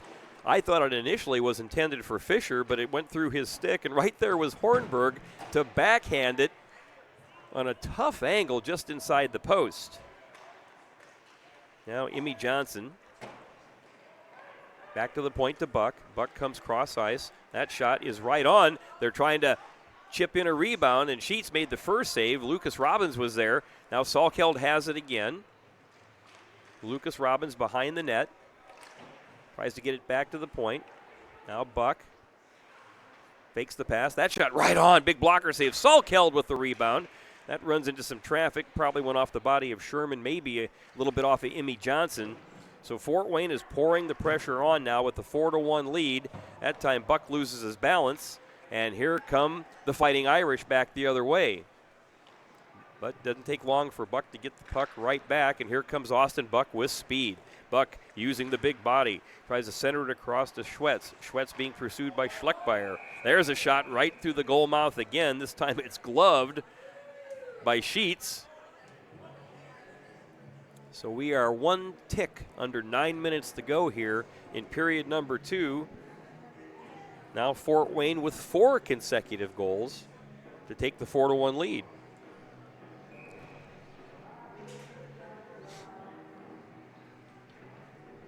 Logan Robbins in against Hightower, and the draw goes back. Trying to clear it that time is Vilsins, but Berard, Vilsins has it again. He'll try to kick it out again, and he can't. Here's Lapointe, weaving his way through. Now Lapointe loses it to Vilsins. Vilsins cross ice, played off the wall by Kostecki. Kostecki working on Rodriguez. Kostecki a toe drag, nifty move there, but Berard swoops in. Hightower tries to collect the puck. Hightower looks to center right in front. That's deflected away. It comes back to the point. There's a shot thrown on from the point that time by Vilsins. Now back behind the net. Rodriguez to Berard. Looks like Kostecki lost his balance trying to chase down Berard. And now ahead it comes as able to evade Vilsins with Schwetz, but Schwetz is taken off the play by Hightower. Like a little bit of the physicality, perhaps picking up a little bit at the 8-minute mark of period 2. Again, going for the toe drag that time was Stewart. Stewart, they get a shot on. Big save, Heward, another one. And the puck is covered up at the side of the net. So the extracurriculars after the whistle is starting to pick up a little bit. And with that, one has to wonder, you obviously have to keep yourself in check. You don't want to take some silly penalties after the whistle and end up getting shorthanded on the process. Well, and seriously, what Fort Wayne should do, and that's what Kaylee Schrock should be saying, don't bite into that, because they have the manpower advantage as far as available skaters. The last thing Detroit should want to do would be engage in that kind of stuff and lose guys to the penalty box or expend energy when they're only going to get more and more tired with just 12 available skaters as we get deeper into the game. Berard has his pocket pick that time. Lane Stewart turns it back the other way. Spinning is Rodriguez, but Stewart will feed it back into the zone. Detroit has to touch up, and it does. Racing in is Dylan Wells as he tries to put some pressure on, but here come the Spacemen. Cross ice, Fisher passes to himself between the skates. That shot goes over the top of the net. And it looked like it maybe caught just a little piece of the protective netting, so the whistle blows. That's where Fisher is so lethal, when he gets right around the top of the circle and he's taking that angle toward the net. So Fisher against Joseph Sherman. Sherman out of Northville, Michigan. And he basically wins that draw, but swooping in for it is Steele. Now Steele takes the return pass from Jack Huffman. He tries to center. Behrens puts it right in the goal mouth. It's a loose puck. Now it comes back. Huffman. That shot caroms all over the place, and it's sticked aside that time by Justin Sheets, as you had the league's leading scorer in the regular season, Jared Fisher, right on the doorstep. Now Fort Wayne is putting two men deep as far as really pouring the pressure on. Steele goes behind the net. Fisher tries to center, a little too strong that time for Behrens, but it comes back to the point. Now Diener dumped back into the corner that time by Behrens. And here comes Fisher. Diener at the point, fakes the shot, now back to Fisher. Fisher keeps it in the zone. Just kind of glides. There's a little chip pass. Behrens takes a look at the top of the circle. That's right on and gloved by Sheets. Fisher right there on the doorstep looking for any kind of rebound. He just kind of nods his head like that's a good glove save there, buddy. So Sheets again facing a ton of rubber here in period 2. 6:30 to go. Fort Wayne has scored 2 more goals in this period. Logan Robbins shorthanded.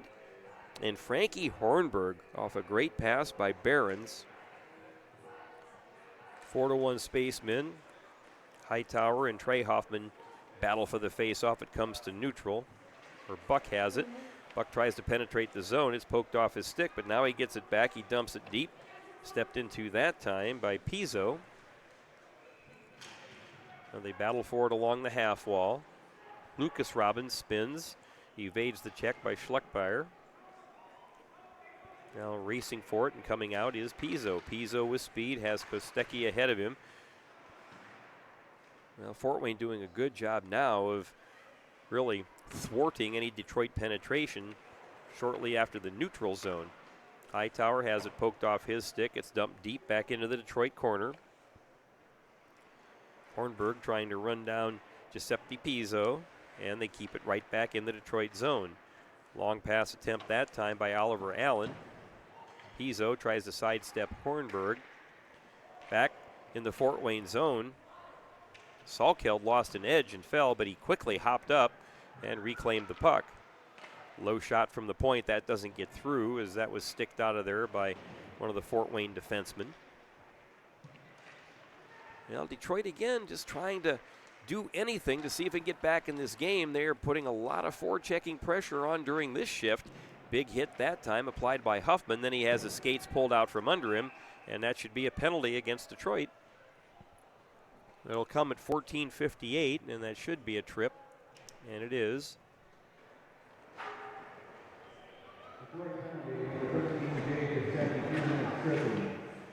So at the 14:58 mark, Kostecki takes his second penalty of the game. And this time it's 2 minutes tripping. So at the 5:02 mark, Fort Wayne back on the power play looking to pad a 4-1 lead. Well, intercepting the faceoff that time was Lane Stewart, and he will just serve it down into the Fort Wayne zone. Heward has it. Well, Stewart, with some hustle, tries to jam it in short side. Good job by Heward to hug the post. And that pass is too strong, so it comes back into the Detroit zone. Pelegi takes some time off the clock.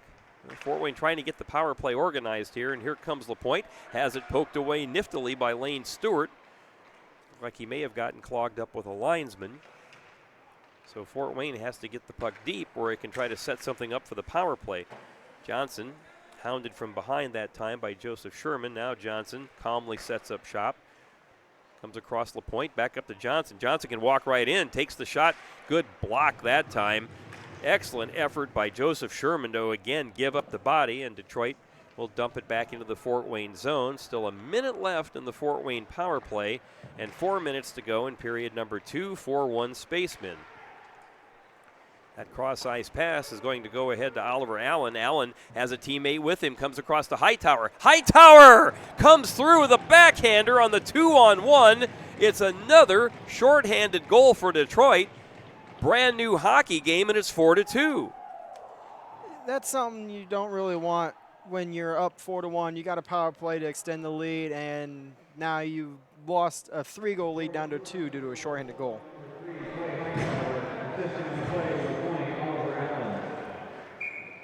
Time of the goal is 16:10. Oliver Allen gets the assist as they came down 2-on-1. Allen with a perfect pass to Hightower. Hightower, a little fake, got Heward down, then he tucked the backhander by him. So a brand new hockey game. Well, if you would tell head coach Kaylee Schrock, who's talking right now to his assistant Josh Moles, like, what happened? You give up 2 shorthanded goals. I have a feeling the team will be hearing about that during this next intermission and probably tomorrow as well. But it's still 4-2 Fort Wayne. They still have 22 seconds left on the power play. Zachary Steele goes cross-ice that time, a little strong for Behrens, who plays it off the wall. Now he leaves it for Trey Hoffman, who comes across. Berard, that low shot, stick the side, and then right in front, the puck lay in the goal mouth. Sheets was able to find it and cover it up. So still 10 seconds remain in the penalty to Kostecki. 3:12 to go in period 2. Well, and this is kind of one of those rarities, too. It's 4-2 Fort Wayne. 6 total goals have been scored, 3 of them shorthanded. Yeah, that's obviously one thing that you don't really expect coming into a game is where half of the goals are shorthanded goals. Normally it's even strength and power play, not even strength and half shorthanded. Well, one of the line's been having a conversation with head coach Kaylee Schrock. Looks like they need some water. They have found perhaps a bit of a hole in the ice. So a little bit of a break here for some ice reparations. It's one thing when you find one of those holes, you want to get those fixed because you could get a skate blade in there the wrong way, and that could result in an injury, and sometimes a rather dicey injury.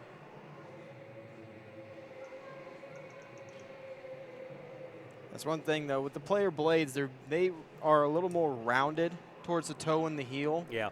So they kind of have that protection, but that's going to also be a fault. Goaltender skates are kind of straight edge when it comes to the toe and heels.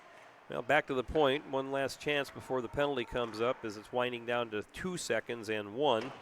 They get it deep. There's Robbins looking to center through the goal mouth. Big save that time, as that time it was Logan Robbins to Caden Schwetz, and Sheets with a magnificent save. Back the other way, Lane Stewart, who was breaking in. He tries to center. Nobody home that time. Well, Fort Wayne that time, a couple of great opportunities, just couldn't quite get it past Justin Sheets. That time the centering pass intended for Buck. And let's see what we have now. Sheets kicked off the net trying to slide over. Yeah, the net came off its mooring. So that results in the whistle. They'll fix that. The faceoff should be in the Detroit zone. 2:41 to go here in the second period. 4-2 in favor of the Spacemen.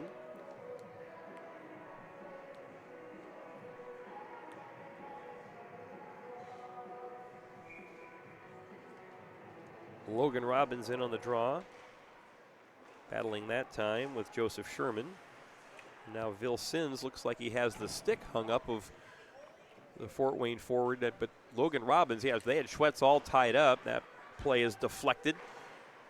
Schwetz has it in the corner. Vilsins tries to take him off the play. Now Logan Robbins is there. Comes back to the point. Jack Huffman keeps it in. Comes cross ice. Diener with the shot. Robbins tries to tip. Couldn't get a stick on it, but it was sticked aside that time by Sheets. Now 2:10 to go in period 2. Fort Wayne really dialing up that forechecking pressure. Vilson stepped into by Logan Robbins, back to the point. Jack Hoffman stepped into by Dylan Wells. Now Fort Wayne doing a great job of retaining the puck in the offensive zone. They try to get it in the slot. That's tipped away. Now Robbins spins. That goes wide. Schwetz will run it down, dump it back behind the net. And LaPointe. Putting a body on him is Pelegi. Now it caroms off the skates. Fisher races in. LaPointe will spin. Now LaPointe weaving through the zone. Now LaPointe with a shot. That's deflected again. That went off a body and didn't get quite to Sheets that time. Now Fisher leaves for Jack Hoffman. Hoffman, he'll snap the shot. That's chipped that time by LaPointe as Vilson shoves him to the ice, and a good job by Justin Sheets to cover that up. Down to the final minute and 11 seconds of period number 2. It's 4-2 in favor of Fort Wayne.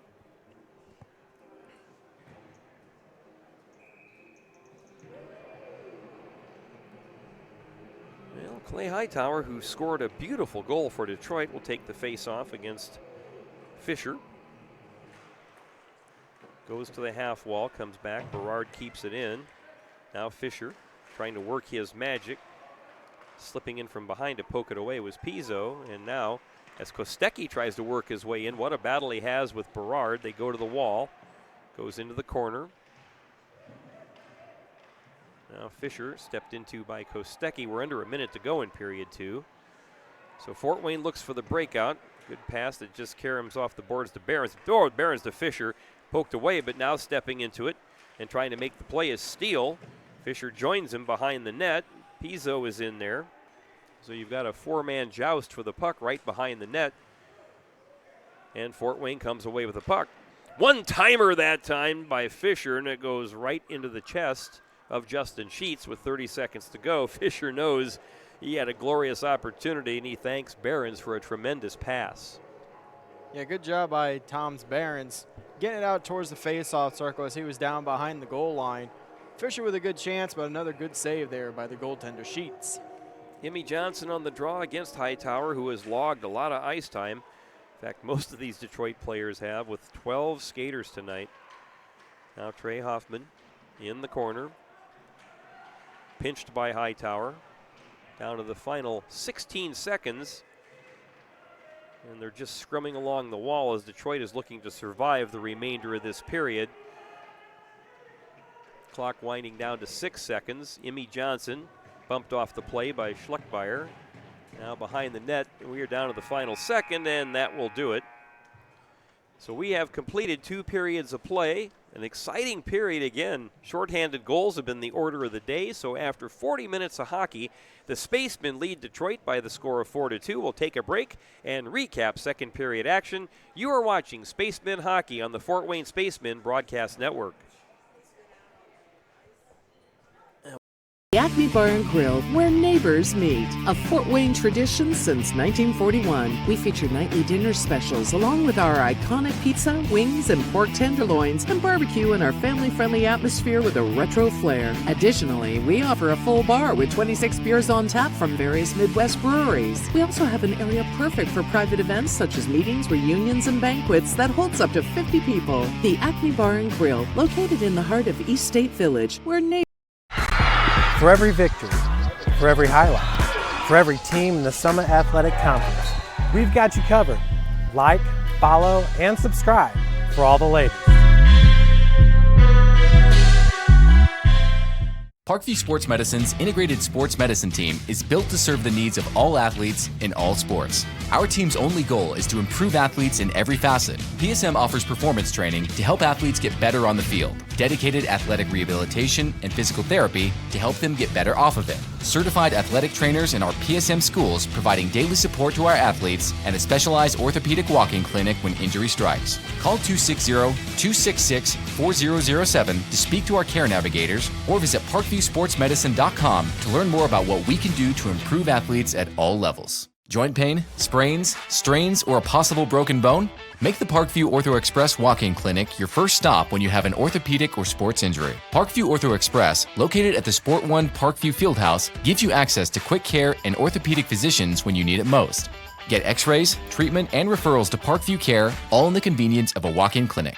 Parkview Ortho Express is open Monday through Thursday, 7 a.m. to 7 p.m., Friday, 7 a.m. to 5 p.m., and Saturday, 8 a.m. to 12 p.m. Call 260-266-4007 for more information. Brooks steals it, tips it away to himself. He'll go to the hoop and slam it down. They attack, they get a great shot. Here he comes. And Lucas Kron. Shot hits the post. And a centering feed to Luke Gibson. Shot scores! Rush comes. Oh, almost picked off by Ethan Hoover. And the takedown. The Kelly Automotive Group is simple, transparent, reliable. Simple. Our customer specialists make buying a car easy and fun. Transparent. Our price listed is the best price. No hassle, no gimmicks. Reliable. Buy with confidence and peace of mind. We work hard to ensure the best value however you shop. Come see us in Decatur at the 2733 Auto Mall and shop 7 brands in one location. The Kelly Automotive Group. Simple, transparent, reliable. It's the comets. Comets falling from the sky. Comets falling from the sky. Comets falling from the sky. Comets falling from the sky. Comets falling from the sky. Comets falling from the sky. Comets falling from the sky. Comets falling from the sky. Joint pain, sprains, strains, or a possible broken bone? Make the Parkview Ortho Express walk-in clinic your first stop when you have an orthopedic or sports injury. Call 260-266-4007 for more information. Get mad about blue. Get mad about your Fort Wayne Mad Ants. When looking for the best basketball action in town, it's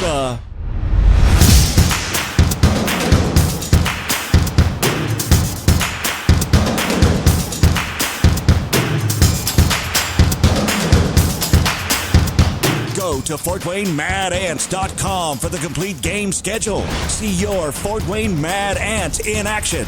Get mad about blue. Developing athletes to be foundationally strong.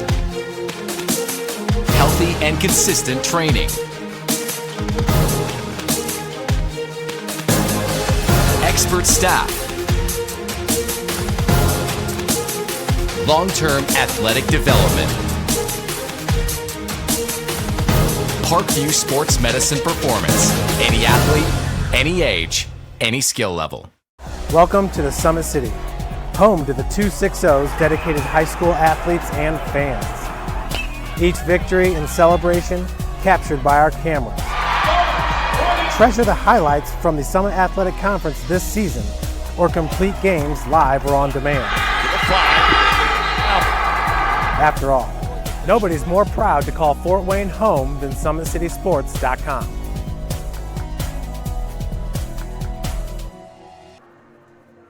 Back at the Parkview Sport One Ice House, Brandon Porter, Ken Horman here in the Spacemen Broadcast Network. What a second period it was as Fort Wayne scored a couple of goals to take a 4-1 lead. Detroit, though, came back to get a goal to go. Say we're not going to go away that easily, so it's 4-2 after 2 periods of play. If we take a look at some of the numbers throughout the game, well, in totality, take a look at the shots. 44 shots for Fort Wayne. They have outshot Detroit. In terms of blocks, and it's a good thing that they've been blocking shots. Think of what the shots would be if you didn't have those blocks. 20 for Detroit, 10 for Fort Wayne. Penalty minutes, 8 for the Fighting Irish, 4 for Fort Wayne. 0 for 3 on the power play is Fort Wayne, 0 for 1 is Detroit. Face-offs are basically equal. Detroit picked things up and has a 23-22 face-off advantage, and there again you see what could be somewhat a meaningless stat, Fort Wayne dominating the regular season 4-0, because the playoffs are a totally different animal. And what got things started for Fort Wayne in period 2, it was a short-handed effort, Brandon, and what a great job by the Robbins brothers as Anthony Pileggi had his pass intercepted, and you have Logan, tic-tac-toe, a short-handed goal. That came at the 7:26 mark, and that made it 3-1 Fort Wayne. Then at the 9:41 mark on a great pass by Tom's Barons, Frankie Hornberg finished it off. That was again at 9:41. It was 4-1 Fort Wayne. But here comes another shorthanded effort. Fort Wayne on the power play again, but on a 2-on-1. Beautiful passing that time. Oliver Allen to Clay Hightower for the finish. That was shorthanded. And again, that coming at the 16:10 mark. So that gave, I guess you could say, Detroit a little more life. And here you see just the great play. And Hightower knifing through the area, putting the backhander home.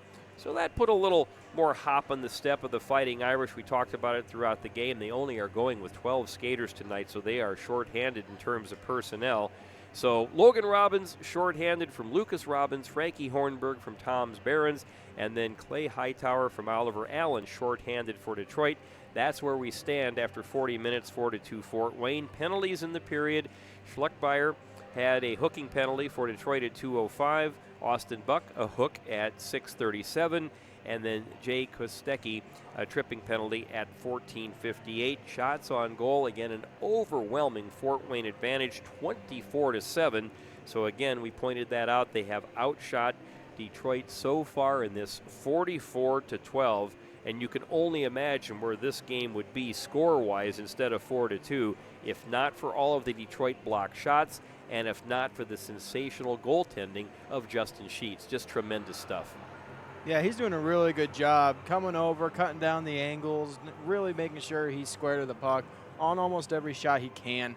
And his defense stepping up too. One thing a lot of goalies kind of don't like is when your defense tries to block a lot of shots, because sometimes they just end up screening you in the process. And right now, they're doing a good job. They're making sure if they're going to go for the block, they are going to get that block. They don't sit there and try to, then it ends up screening their goalie, and then the next thing you know, it's in the net. If they're blocking it, they're blocking it. So again, the same two teams will meet here tomorrow at 4:30 in the afternoon in this best 2 out of 3 series here in Fort Wayne at the Parkview Sport One Ice House. If a third game would be necessary, that would also be played here in Fort Wayne. That would be a 3 o'clock face-off. And again, this is probably unfair for the broadcasters to look ahead, but say Fort Wayne would win this series, potentially, because it depends upon possible upsets in other first-round games, but potentially awaiting Fort Wayne in round 2 could be Chicago. And again, Chicago was the class of the Midwest East Division during the course of the season, as Chicago had a tremendous record of 35-8, one shootout loss for 71 points. Decatur wound up second with a record of 23-18-3, 49 points. By the way, Chicago had the fourth best overall in the entire USPHL. The Metro Jets development program was third with a record of 22-20-2. Then came the Spacemen with that strong finish when they won 10 of their last 11 games, 21-19, 3 overtime losses, and a shootout loss.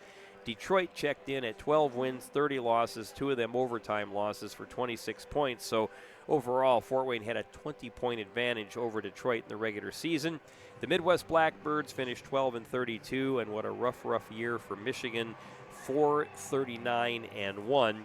So again, you can throw a lot of those records out the window when you come to the postseason, but also eventually the cream rises to the top, and I think that's what has happened so far here for the Spacemen. Got off to a very slow start in the opening 10 minutes, giving up the first shorthanded goal to Jay Kostecki. You know, it's interesting, we were talking about this. 6 goals have scored, 3 of them shorthanded. That's somewhat amazing. And then the 2 Detroit goals that they have scored have come shorthanded. So that definitely is one thing that head coach Kaylee Schrock of the Spacemen has to be concerned with, but he has to be happy with the way his team picked it up. And you have to believe in period 3, they will continue to try to grind down this shorthanded Detroit team and just continue to roll quick line changes off their bench.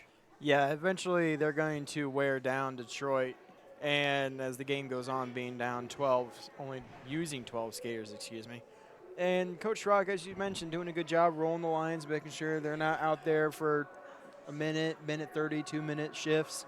He's doing a good job changing them often.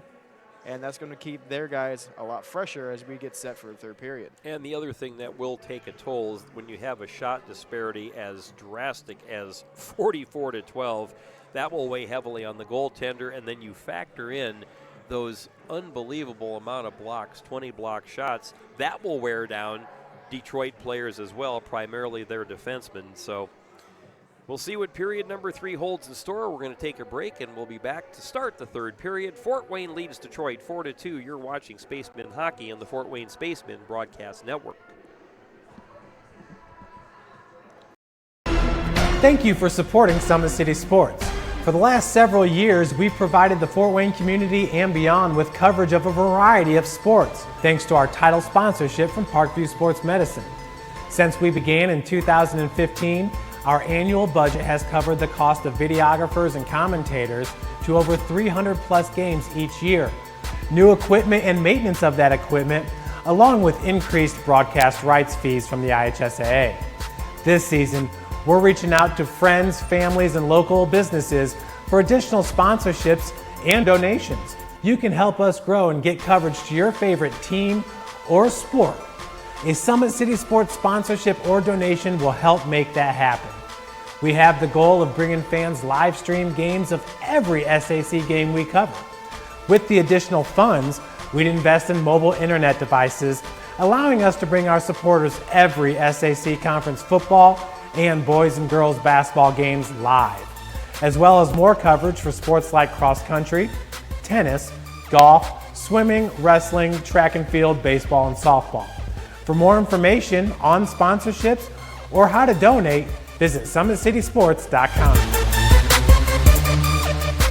Parkview Sports Medicine's integrated sports medicine team is built to serve the needs of all athletes in all sports. Our team's only goal is to improve athletes in every facet. PSM offers performance training to help athletes get better on the field, dedicated athletic rehabilitation and physical therapy to help them get better off of it, certified athletic trainers in our PSM schools providing daily support to our athletes, and a specialized orthopedic walking clinic when injury strikes. Call 260-266-4007 to speak to our care navigators or visit parkviewsportsmedicine.com to learn more about what we can do to improve athletes.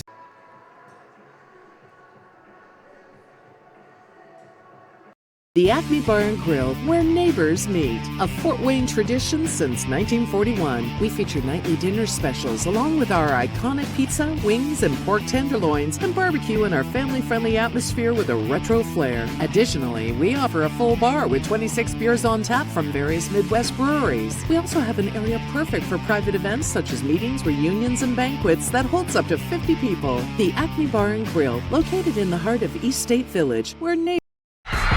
For every victory, for every highlight, for every team in the Summit Athletic Conference, we've got you covered. Like, follow, and subscribe for all the latest. It's the comets. Comets falling from the sky. Comets falling from the sky. Comets falling from the sky. Comets falling from the sky. Comets falling from the sky. Comets falling from the sky. Comets falling from the sky. Comets falling from the sky.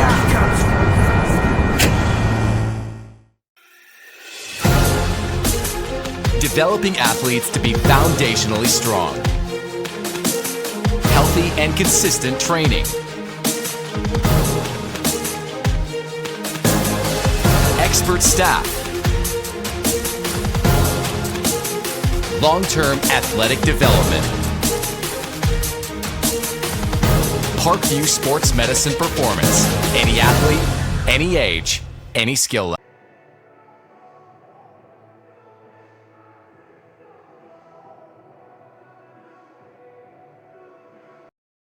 The Acme Bar and Grill, where neighbors meet. A Fort Wayne tradition since 1941. We feature nightly dinner specials along with our iconic pizza, wings, and pork tenderloins, and barbecue in our family-friendly atmosphere with a retro flair. Additionally, we offer a full bar with 26 beers on tap from various Midwest breweries. We also have an area perfect for private events such as meetings, reunions, and banquets that holds up to 50 people. The Acme Bar and Grill, located in the heart of East State Village, where neighbors. Joint pain, sprains, strains, or a possible broken bone? Make the Parkview Ortho Express Walk-In Clinic your first stop when you have an orthopedic or sports injury. Parkview Ortho Express, located at the Sport One Parkview Fieldhouse, gives you access to quick care and orthopedic physicians when you need it most. Get x-rays, treatment, and referrals to Parkview Care, all in the convenience of a walk-in clinic. Parkview Ortho Express is open Monday through Thursday, 7 a.m. to 7 p.m., Friday, 7 a.m. to 5 p.m., and Saturday, 8 a.m. to 12 p.m. Call 260-266-4007 for more information. Back at the Parkview Sport One Ice House here in Fort Wayne, Indiana. Brandon Porter, Kent Horman here in the Spacemen Broadcast Network. Glad you could join us for tonight's opening playoff game, and it's kind of a history-making night here for Fort Wayne. It's an inaugural season in the U.S. Premier Hockey League, and this is Fort Wayne's inaugural playoff game, the opening game of a first-round playoff series between Midwest East rivals, the Spacemen and the Detroit Fighting Irish. As we prepare to start period number 3, it's 4-2 Fort Wayne. And again, it'll be interesting to see, especially how the first 5 minutes of this period go, because if you are just joining us, Detroit really kind of short of personnel. They have 14 skaters listed on their roster, and really only 12 are in uniform tonight. One of the stories has been, again, the tremendous goaltending of Justin Sheets. The 5'9", 150-pounder out of Livonia, Michigan, has faced 44 shots through 40 minutes, and he has stopped 40 of them, so 4-2 Fort Wayne. And the other storyline has been 6 goals scored, 3 of them shorthanded. The 2 Detroit goals have been shorthanded by Jay Kostecki and Clay Hightower. Logan Robbins, one of his 2 goals in the game, has also come shorthanded. So we're underway in period 3. Austin Buck slides it along the wall. Oliver Allen throws it cross ice. Well, if all of a sudden the Fighting Irish could come up with a goal here, they could make this a brand new hockey game, and Spacemen are offside 18 seconds in. Same 2 teams tomorrow here at the Ice House. Game 2 of the best of 3 playoff series, a 4:30 puck drop. Parkview Sport One Ice House is a busy, busy place this weekend because the Indiana State High School Hockey Tournament going on as well. This building has 3 sheets of ice, so there's all sorts of action going on. Icing is waved off. Well, Heward played it off the wall. Hustling in, though, to make an effort that time to come up with the puck was Oliver Allen. Buck comes away with it, though, so Buck heisted it away from Kostecki. Now Buck will rush it in. He'll just backhand it into the corner. Vilsins will have it. Lucas Robbins trying to pick his pocket. Huffman is in there. Well, Cole Rodriguez will just snap it back into the zone as Fort Wayne touches up and then goes for a line change. We've played just over a minute here of the final period. Fort Wayne with that 2-goal lead. Now Vilsins will spin in his own zone. Fisher with some forechecking pressure. Intercepted right at center ice by Behrens. Steele bumped by Vilsins. And Detroit trying to clear the zone. Some immediate forechecking pressure by the Spacemen. Now trying to slither behind the defense that time was Joseph Sherman. He wound up offsides. So right now, it's that tough line of Fisher at center, Behrens on the left side, Zachary Steele on the right side. Steele has a goal in this game. Behrens and Rodriguez on defense. Sherman on the draw against Fisher. And racing after the puck is Steele. Steele has some good wheels. Here comes Steele trying to knife his way. He goes behind the net, centers to Behrens, and that goes just a little bit wide. Good play that time with the speed of Steele. Now Fisher comes away with it. Spins away from his defender that time as Schluckmeyer couldn't hang with Fisher. Now it comes back. Here comes Berard. Berard shot right on, and that will be covered up by Justin Sheets. And again, Kaylee Schrock quickly changing the lines, just rotating his players through. It's a pretty lonely looking bench over on the Detroit side. 18:04 to go, period 3, 4-2 Fort Wayne. So still plenty of hockey to go, and it could just be one turnover, and Fort Wayne has had a couple of those that have resulted in those Detroit shorthanded goals. Jack Huffman backhands it into the corner. They try to center again. LaPointe can't tee it up, gets it back. being rubbed off the play that time by Oliver Allen. LaPointe still has it, takes another hit. Now LaPointe returns the favor. Robbins tries to come away with it. Back it comes to Carson Salkeld. Tries to flip it deep. LaPointe looks to collect, but coming away with the puck is Oliver Allen. Allen behind the net. Now he has the puck taken away from him by Logan Robbins. Now Robbins doing a little bit of battle with Hightower. Now LaPointe, bumped off that time by Schleckmeyer. Jack Huffman backhands it away, and then he just pulls Kostecki down. So Huffman will go in for tripping, and Detroit will go on the power play. So Jack Huffman, 2 for the trip. That'll come at 2:42. Well, maybe Fort Wayne can come up with another shorthanded goal. Trey Huffman talking strategy with Tom's Barons. It'll be Trey Huffman in for the draw against Joseph Sherman. And they battle for it right in the dot. And Fort Wayne intercepts, and they're going to come out with numbers. Trey Huffman with speed. Daner is sprinting into the play. Huffman has it poked off his stick that time by Pelegi. He spins to the ice. Now Detroit will try to break it out. Great forechecking by Trey Huffman. Now circling in his own zone is Joseph Sherman. Sherman looking to lead the breakout.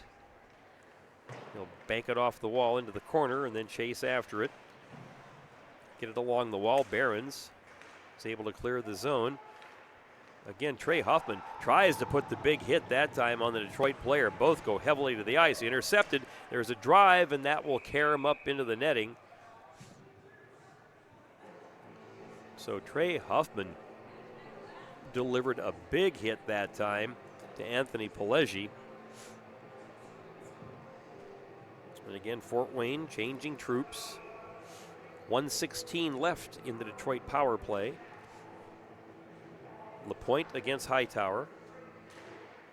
Comes back to the point. Good win that time by Hightower. Try to get in front, looking for a tip. Right in front, there's a shot by Hightower. The rebound is loose. Kostecki trying to get it, and Fort Wayne able to clear. First Hightower and then Kostecki. Great opportunities, first with the shot and then the rebound, but a great job by Heward to hold his ground. Under a minute to go in the Detroit power play. 16:10 to go, period 3, 4-2 Fort Wayne. The race for the puck is on. Coming away with it is Zachary Steele. Steele takes a look. He'll just hang on to the puck for a while and now flip it the length of the rink. Karam's off the glass. It did stay in the barn. Sheets will leave behind his own net. And again, Detroit looking for a breakout. 30 seconds left in the man advantage. Spinning and gathering the pass is Oliver Allen. Allen has some good wheels. Great move that time. But they're going to say that time Steele took him off his feet and there's going to be another tripping call. I didn't really see the contact. I just thought it was a great move that time by Allen, but they're going to say that Steele tripped him. And that will come at 4:22.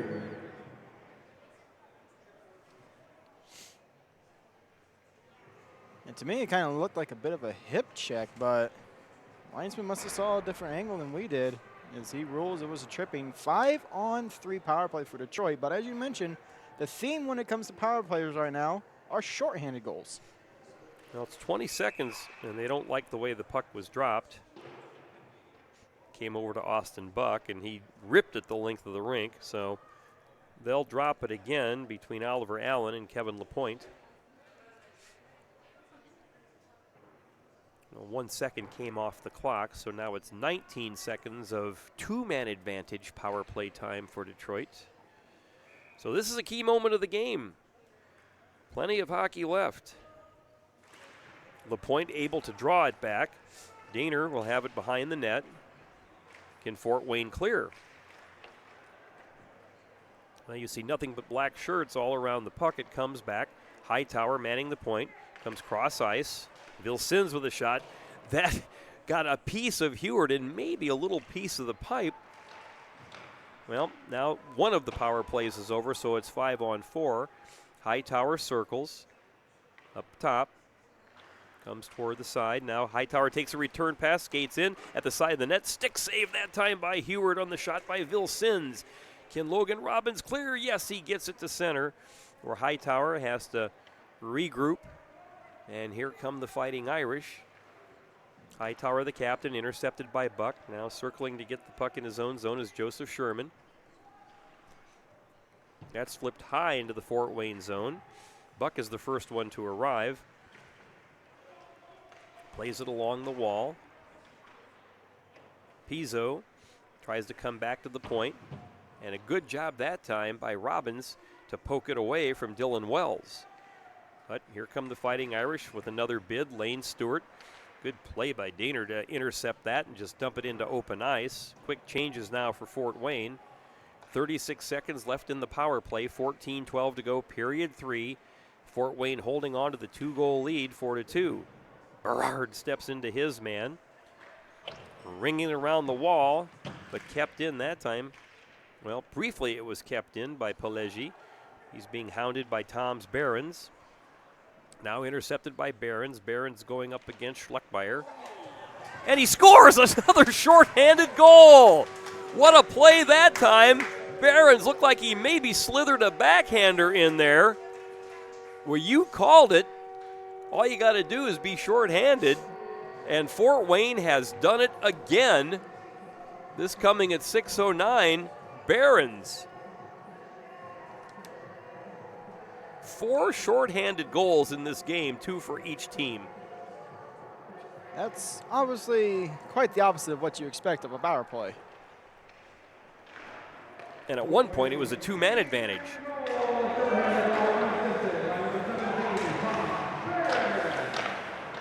Unassisted. And they're saying Barons did it all on his own. So Barons at the 6:09 mark, and now 5-2 Fort Wayne. Fisher has his pocket picked that time. Lane Stewart, he tried to carry it off the wall, but Stewart anticipated that. Now here comes Barons. Barons back the other way. Comes across to Fisher. Fisher with speed, penetrating the zone. His shot. There's a big save. Rebound. Berard was pinching in. And Detroit coming back the other way, still holding on to the puck is Dylan Wells. Wells with a drive that goes off the stick that time of Cole Rodriguez. Initially, Heward was going to cover, but nobody was around there. Well, there was a big chop, and it broke Rodriguez's stick. And no penalty called because that time Dylan Wells really put the lumber to him. Now Berard sent to the ice. Berard's just trying to cover up the puck, take some time off the clock. You got Sherman in there along with Kostecki. Kostecki tries to spin, but taking control of the puck is Barons. Now they get it to the wall. Well, fanning on it was Steele. Now he gets it to Fisher. Fisher, little backhand pass to Barons. Barons dancing through the zone. Barons walks in. The shot didn't get through, and here comes Detroit back the other way. 12:20 to go, 5-2 Fort Wayne. Here's Kostecki trying to get past Jack Huffman. No way, and Huffman with a great poke check defeated ahead. Barons gets it to Fisher. Here comes Fisher. Fisher works his way through the zone, goes deep. Tries to center, but intercepted by Ralph Vilsens. That's poked by Diener as Wells was trying to get something going, wound up over the glass on the bench's side. And we'll have a whistle and a face-off with 11:59 to go in the third, 5-2 Fort Wayne. I don't think I've ever seen any like this at any level, 4 shorthanded goals. Yeah, obviously, as we mentioned, power plays, you kind of want to get the power play goal, but right now it seems like you kind of want to decline a power play at this point because this is just going to result in a goal against. Jack Huffman will work it ahead. That time LaPointe bumped off the play by Hightower, but here's Robbins. Robbins with a shot. That goes over the top of the net. It doesn't take much to get it over the 5-foot, 9-inch Justin Sheets, and he likes to drop. And that went over the crossbar by probably a few inches or so. Now LaPointe sees the puck coming up behind him. Trying to hustle on the back check is Hightower. Now LaPointe trying to work past his defender, Pelegi. Still has the puck. Leaves it for Diener, who plays it off the wall, and then he'll just leave it that time. As spinning was Schwetz. Now he'll chase down his man. Fort Wayne with that oppressive forecheck. Now it's dumped into the Fort Wayne zone. Detroit has to go for a line change, get some fresh legs on the ice. And we are winding down now under 11 minutes. Lucas Robbins fakes the shot, has Pelegi on him, spins away. Now stepping in is Sherman. Daner just banks it off the wall, takes the hit that time by Brendan Hull. Hustling back, though, to intercept that breakout is Hornberg. Hull steps into Hornberg. But intercepting is Daner. Good defensive play there. Now he has his pocket picked briefly by the forechecking Kostecki. Jack Huffman takes the return pass from Lucas Robbins. Evades the hip check, and here comes Jack Huffman with speed. Still has it in the corner. Feeds it back to Robbins, who covered for him at the point. Cross it goes to Salkeld. Salkeld spins. Comes back to Jack Huffman. Now to Salkeld. And it just crosses the blue line, so they have to regroup. We're just about halfway through period number 3 as we do count down to the 10-minute mark. Carson Salkeld, he'll lead the breakout. That cross-ice pass is going to be too strong, and will it be icing? Yes. So 9:53 to go in the match, 5-2 in favor of the Spacemen. And you can see that the legs are slowly but surely getting a little heavier for Detroit. It's almost like a basketball player when he's tired and he bends over and he's grabbing the bottom part of his shorts. We're seeing some of these Detroit players kind of bending down, leaning their stick at the base of their pants, trying to get that extra air and that extra energy. Puck comes back to the point where it's kept in, but now poked out by Robbins, banked off the glass. Trey Huffman has it. He circles. Carson Salkeld will spin and pass it ahead. Zachary Steele to Fisher. He feathers the pass back to Steele. Steele comes across. Behrens takes a look, fans on the shot, and taking care of the puck that time was Lane Stewart. But intercepted, and it goes right to Fisher, but his shot again deflected into the corner. So Fort Wayne knows if it can just dial up the forecheck and just put that smothering pressure on Detroit, it will tire them out. That time Berard, as he threw one toward the goal, that was almost tipped by Steele. Now Hightower, the captain of the Fighting Irish, he'll try to figure out a way to get it out. Ahead it goes to Oliver Allen. Good-looking hockey player is Oliver Allen. Now it comes across. Bill Sins steps into Behrens, and Fisher gets a shot on goal. Blocker save that time by Sheets. Fort Wayne has had the puck in the Detroit zone for quite a while. There's another quick shot, that time again covered up on the blocker of Sheets as Steele was bidding for his second goal of the game. 8:42 to go. 5-2 Fort Wayne, game 1 of this best-of-3 first-round playoff series between Midwest East Division rivals Fort Wayne and Detroit.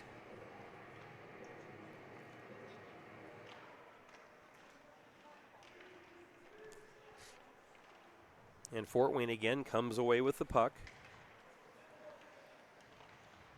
As it's LaPointe just kind of skating at will, tries to get the centering pass, but Detroit again using that clogging up strategy as that gets past Daner along the wall, but circling back is Berard. Berard loses an edge as he was really trying to build up speed. Berard loves to rush the puck from his defensive position. Now he's knocked to the ice, and there's going to be a penalty. And Heward was starting to skate to the bench, but a tripping is called against Detroit, and that will come at 11:54. So tripping penalties have been the order of the day.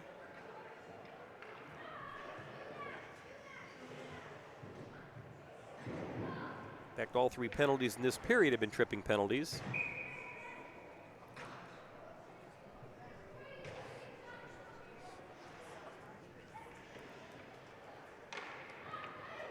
Fort Wayne goes in the power play.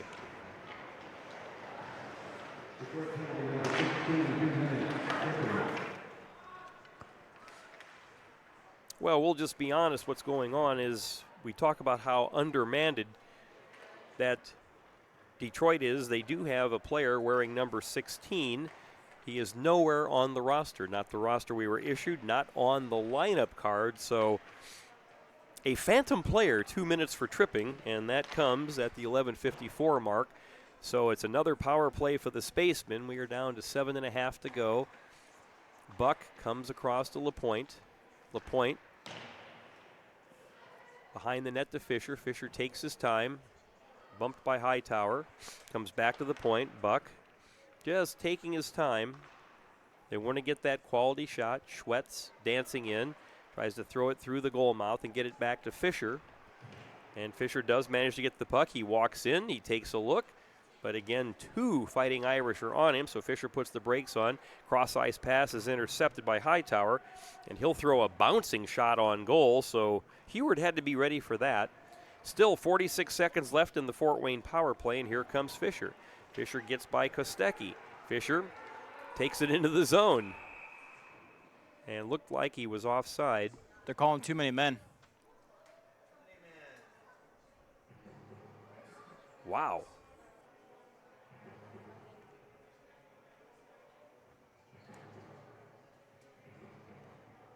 So it looks like Emmy Johnson will go in to serve the penalty, and that will come at 13-16.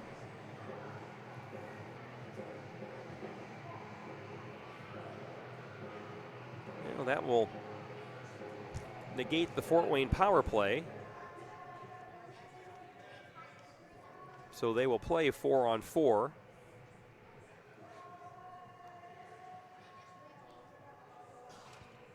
Looks like the referee, Jake Linus, is explaining what's going on, because they haven't put the penalty up yet.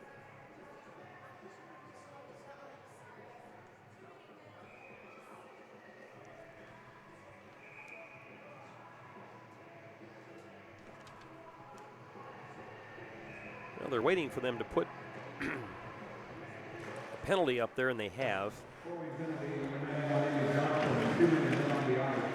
Emmy Johnson will serve the penalty for Fort Wayne for too many men on the ice, and here comes Behrens as he evades the hip check, comes right through the slot. His shot,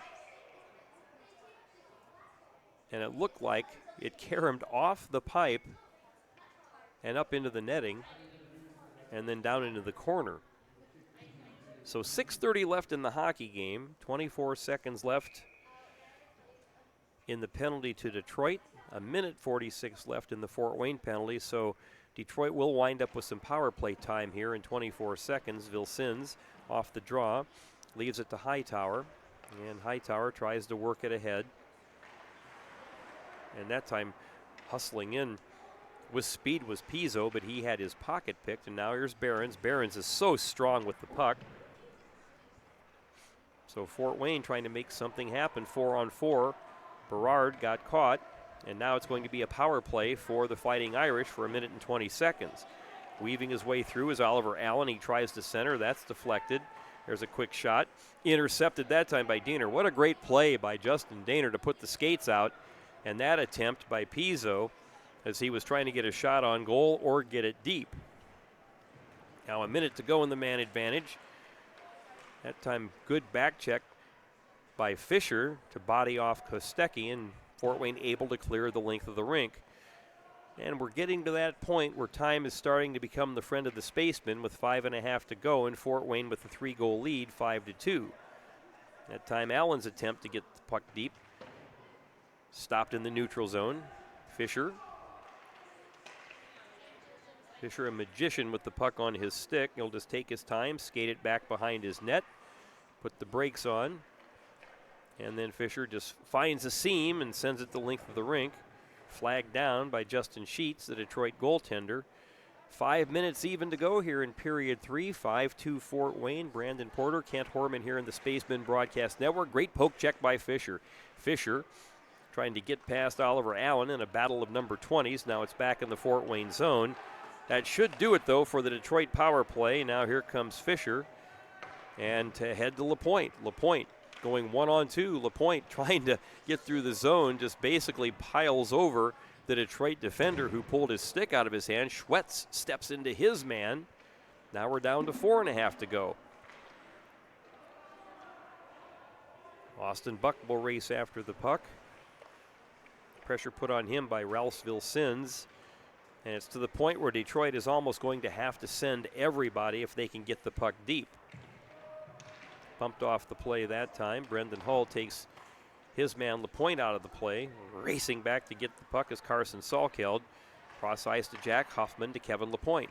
LaPointe has it poked away by Vilsins. There's a shot. Blocker save by Heward. Quick shot that time by Lane Stewart that was high. Heward able to throw the blocker up and deflect the puck into the net. Now the lone goal of the period, an unassisted tally by Tom's Barons. Again, shorthanded. 4 shorthanded goals out of the total 7 that have been scored. Johnson wins the draw from Joseph Sherman.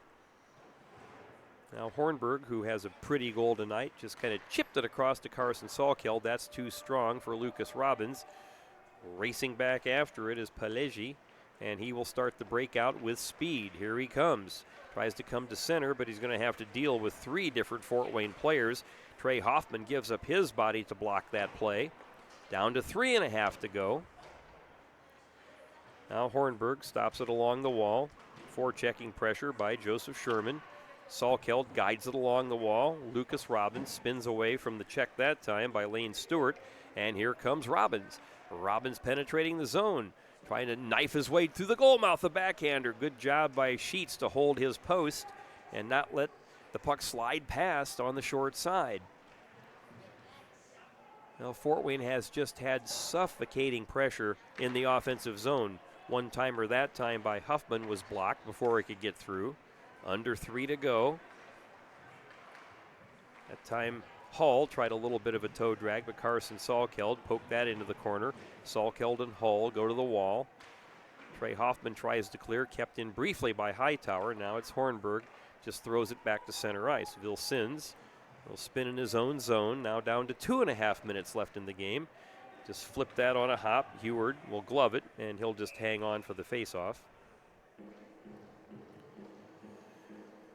So again, fresh forces for the Spacemen. Hightower on the ice along with Oliver Allen. Jay Kostecki. It's Hightower and Kostecki who have the goals for Detroit. Both of them shorthanded efforts. So this is a good line right here. Hightower, Kostecki, Oliver Allen. Fisher, though, cleanly wins the draw. And here come the Spacemen with numbers. Steele knifes through the slot. Fisher can't quite get it, but there's Barons trying to pick up the loose change. Puck is loose and caroms into the corner. Good scoring opportunity. And it's rare that we have not called Jared Fisher's name for scoring a goal. Rodriguez throws it past the net. Fisher battling behind. That is centered, sitting in the goal mouth, but deflected back to the point. Rodriguez again tries to throw it toward the net. Fisher, though, gloves the loose puck. Kicks it back to the point. Berard with a shot. Again, now it's Barons backhander right in the goal mouth, and it's cleared but not out. Barons pinching in from his defensive spot. Barons behind the net. We're down to 1:36 to go. Barons still has the puck, comes back to the point. Or I should say Berard. Now Barons has the puck, but back the other way. Here comes Detroit on a break.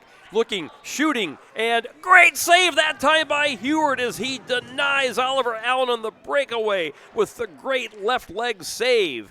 Now here comes Fisher. Goes to Barons. Barons to Fisher. 1:10 left.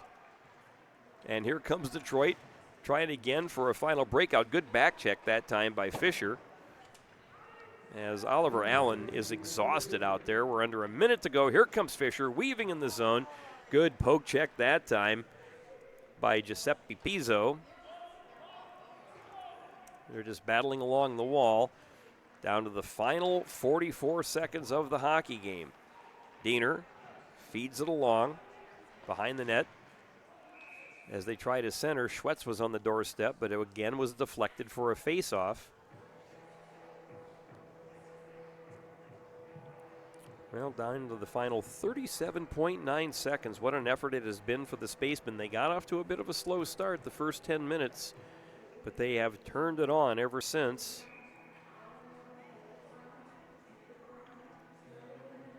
Logan Robbins, who has a pair of goals, in for the face-off, draws it back. Swooping in is LaPointe. And there's the one-timer by Robbins. Another big save by Sheets. Boy, he was bidding for the hat trick. And this will be icing as Detroit sends it the length of the rink. down to 25.9 seconds. And again, the same two teams meet in Game 2 tomorrow, a 4:30 face-off. So a victory tomorrow would give Fort Wayne a first-round playoff series victory. This is best 2 out of 3. If there would be a Sunday game, that'd be a 3 o'clock drop. Schwetz battling Schluckmeyer. Comes away with it. Now he will weave through the zone, fire. And again, a lot of block shots. Karams away down to the final 10 seconds of the hockey game. Now the point.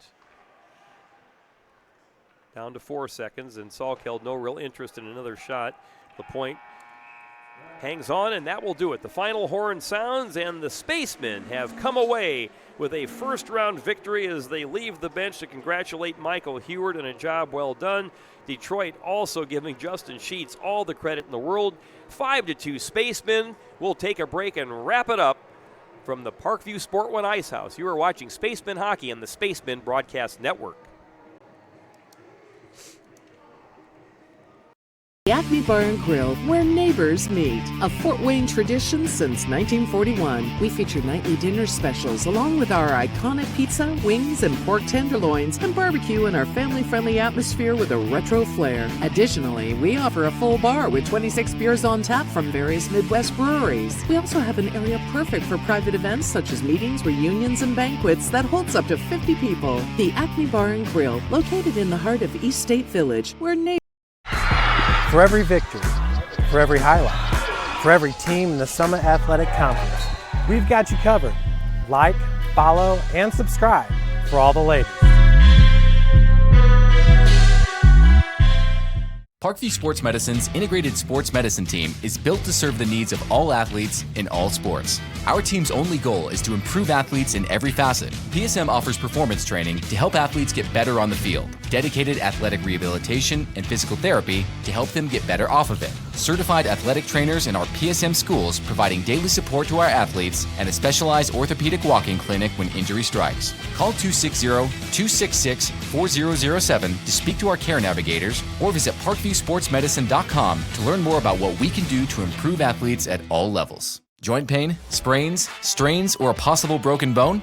Make the Parkview Ortho Express Walk-In Clinic your first stop when you have an orthopedic or sports injury. Parkview Ortho Express, located at the Sport One Parkview Fieldhouse, gives you access to quick care and orthopedic physicians when you need it most.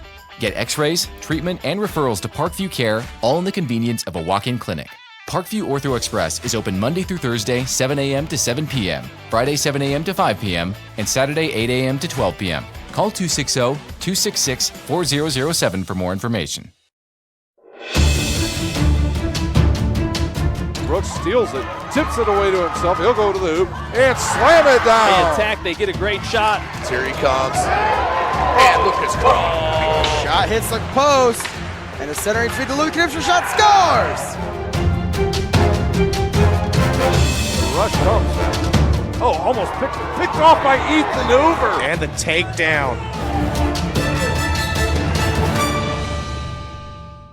The Kelly Automotive Group is simple, transparent, reliable. Simple. Our customer specialists make buying a car easy and fun. Transparent. Our price listed is the best price. No hassle, no gimmicks. Reliable. Buy with confidence and peace of mind. We work hard to ensure the best value however you shop. Come see us in Decatur at the 2733 Auto Mall and shop 7 brands in one location. The Kelly Automotive Group. Simple, transparent, reliable. It's the comets. Comets falling from the sky. Comets falling from the sky. Comets falling from the sky. Comets falling from the sky. Comets falling from the sky. Comets falling from the sky. Comets falling from the sky. Comets falling from the sky. Joint pain, sprains, strains, or a possible broken bone? Make the Parkview Ortho Express Walk-In Clinic your first stop when you have an orthopedic or sports injury.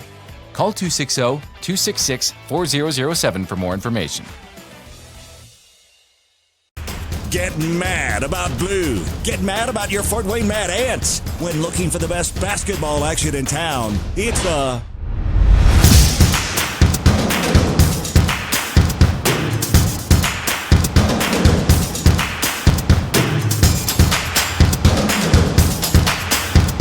Go Go to FortWayneMadAnts.com for the complete game schedule. See your Fort Wayne Mad Ants in action. Get mad about blue. Developing athletes to be foundationally strong. Healthy and consistent training. Expert staff. Long-term athletic development. Parkview Sports Medicine Performance. Any athlete, any age, any skill level. Welcome to the Summit City, home to the 260's dedicated high school athletes and fans. Each victory and celebration captured by our cameras. Treasure the highlights from the Summit Athletic Conference this season, or complete games live or on demand.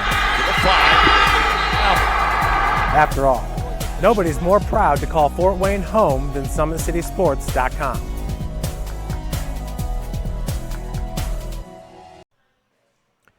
Back at the Parkview Sport One Ice House here in the Spacemen Broadcast Network, Brandon Porter, Kent Horman to wrap things up. Game 1 of this first round playoff series in the USPHL between Midwest East Division rivals Fort Wayne and Detroit.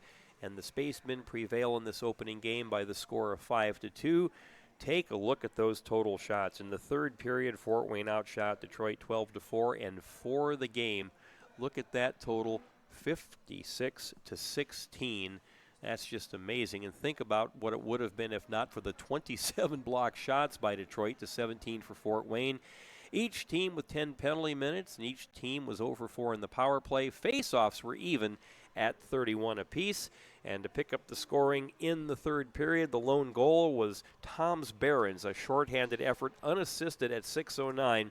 I've never seen anything quite like it when you have 4 of the 7 total goals in this game scored shorthanded. Penalties in the period, Jack Hoffman tripping at 2:42, Zachary Steele tripping at 4:22. Quite honestly, Detroit has a player wearing a number 16, who's not listed on their roster or was not listed on the score sheet, but he went off for tripping at 11:54. Fort Wayne then called for too many men on the ice. Emmy Johnson served that at 13:16. So again, each team, 5 penalties for 10 total minutes. It was a very cleanly played game. In fact, of the 10 total penalties, 5 of them were tripping. So you have to take a look at this. Fort Wayne winning 5-2, but they outshoot Detroit 56-16. 51 saves by the starting goaltender, Justin Sheets, for Detroit. I can tell you this, he will sleep well tomorrow. And in fact, that entire hockey club will, when they only had 12 available skaters tonight. So a big win for Fort Wayne despite the slow start through the first 10 minutes. They come back and win 5-2. Now they'll have a chance to wrap up this best 2 of 3 first-round series tomorrow when they drop the puck here at the Ice House at 4:30. Yeah, well, it's going to be interesting to see how well the fatigue factor will carry over into tomorrow's game. You never know. With the playoffs, it's a whole new game, whole new series every time they come onto the ice. Teams have come from behind before. For example, Los Angeles back in 2014, they overcame how many 3-0 series deficits. So anything's possible in the playoffs, and we'll just have to see how Detroit will respond tomorrow. Especially early on. I'm pretty sure they'll want to get that early goal as they did today, but this time carry the momentum as they were unable to do against the Spacemen tonight. Well, one thing head coach Kaylee Schrock of the Spacemen will want to see is, number one, he'll want to see them come out, I think, with more authority in the first 5 minutes or so, because it was really a feeling out process, but it was like Fort Wayne a little confused the first 10 minutes of the game. Then they really started to get it going over the last 5-6 minutes of the period when they got the goal from Steele and then Logan Robbins roughly 2 minutes apart. And then you had Robbins with the shorthanded tally in the second period. You also had Frankie Hornberg get a goal. That was just a couple of minutes and change apart. That's when Fort Wayne started to take control. So they're going to want to get off to a faster start.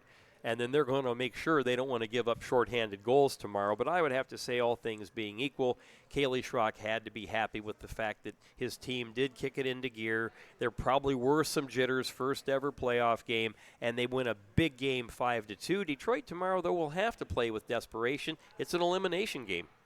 Yeah, a bit of a weird series with it being best of 3, all it takes is just 2 wins to move on. So right now, Fort Wayne has a stranglehold on the series. So they're going to have to come out pretty good tomorrow. The Detroit Fighting Irish are going to have to come out and really play their hearts out, leave it all on the table, so to speak.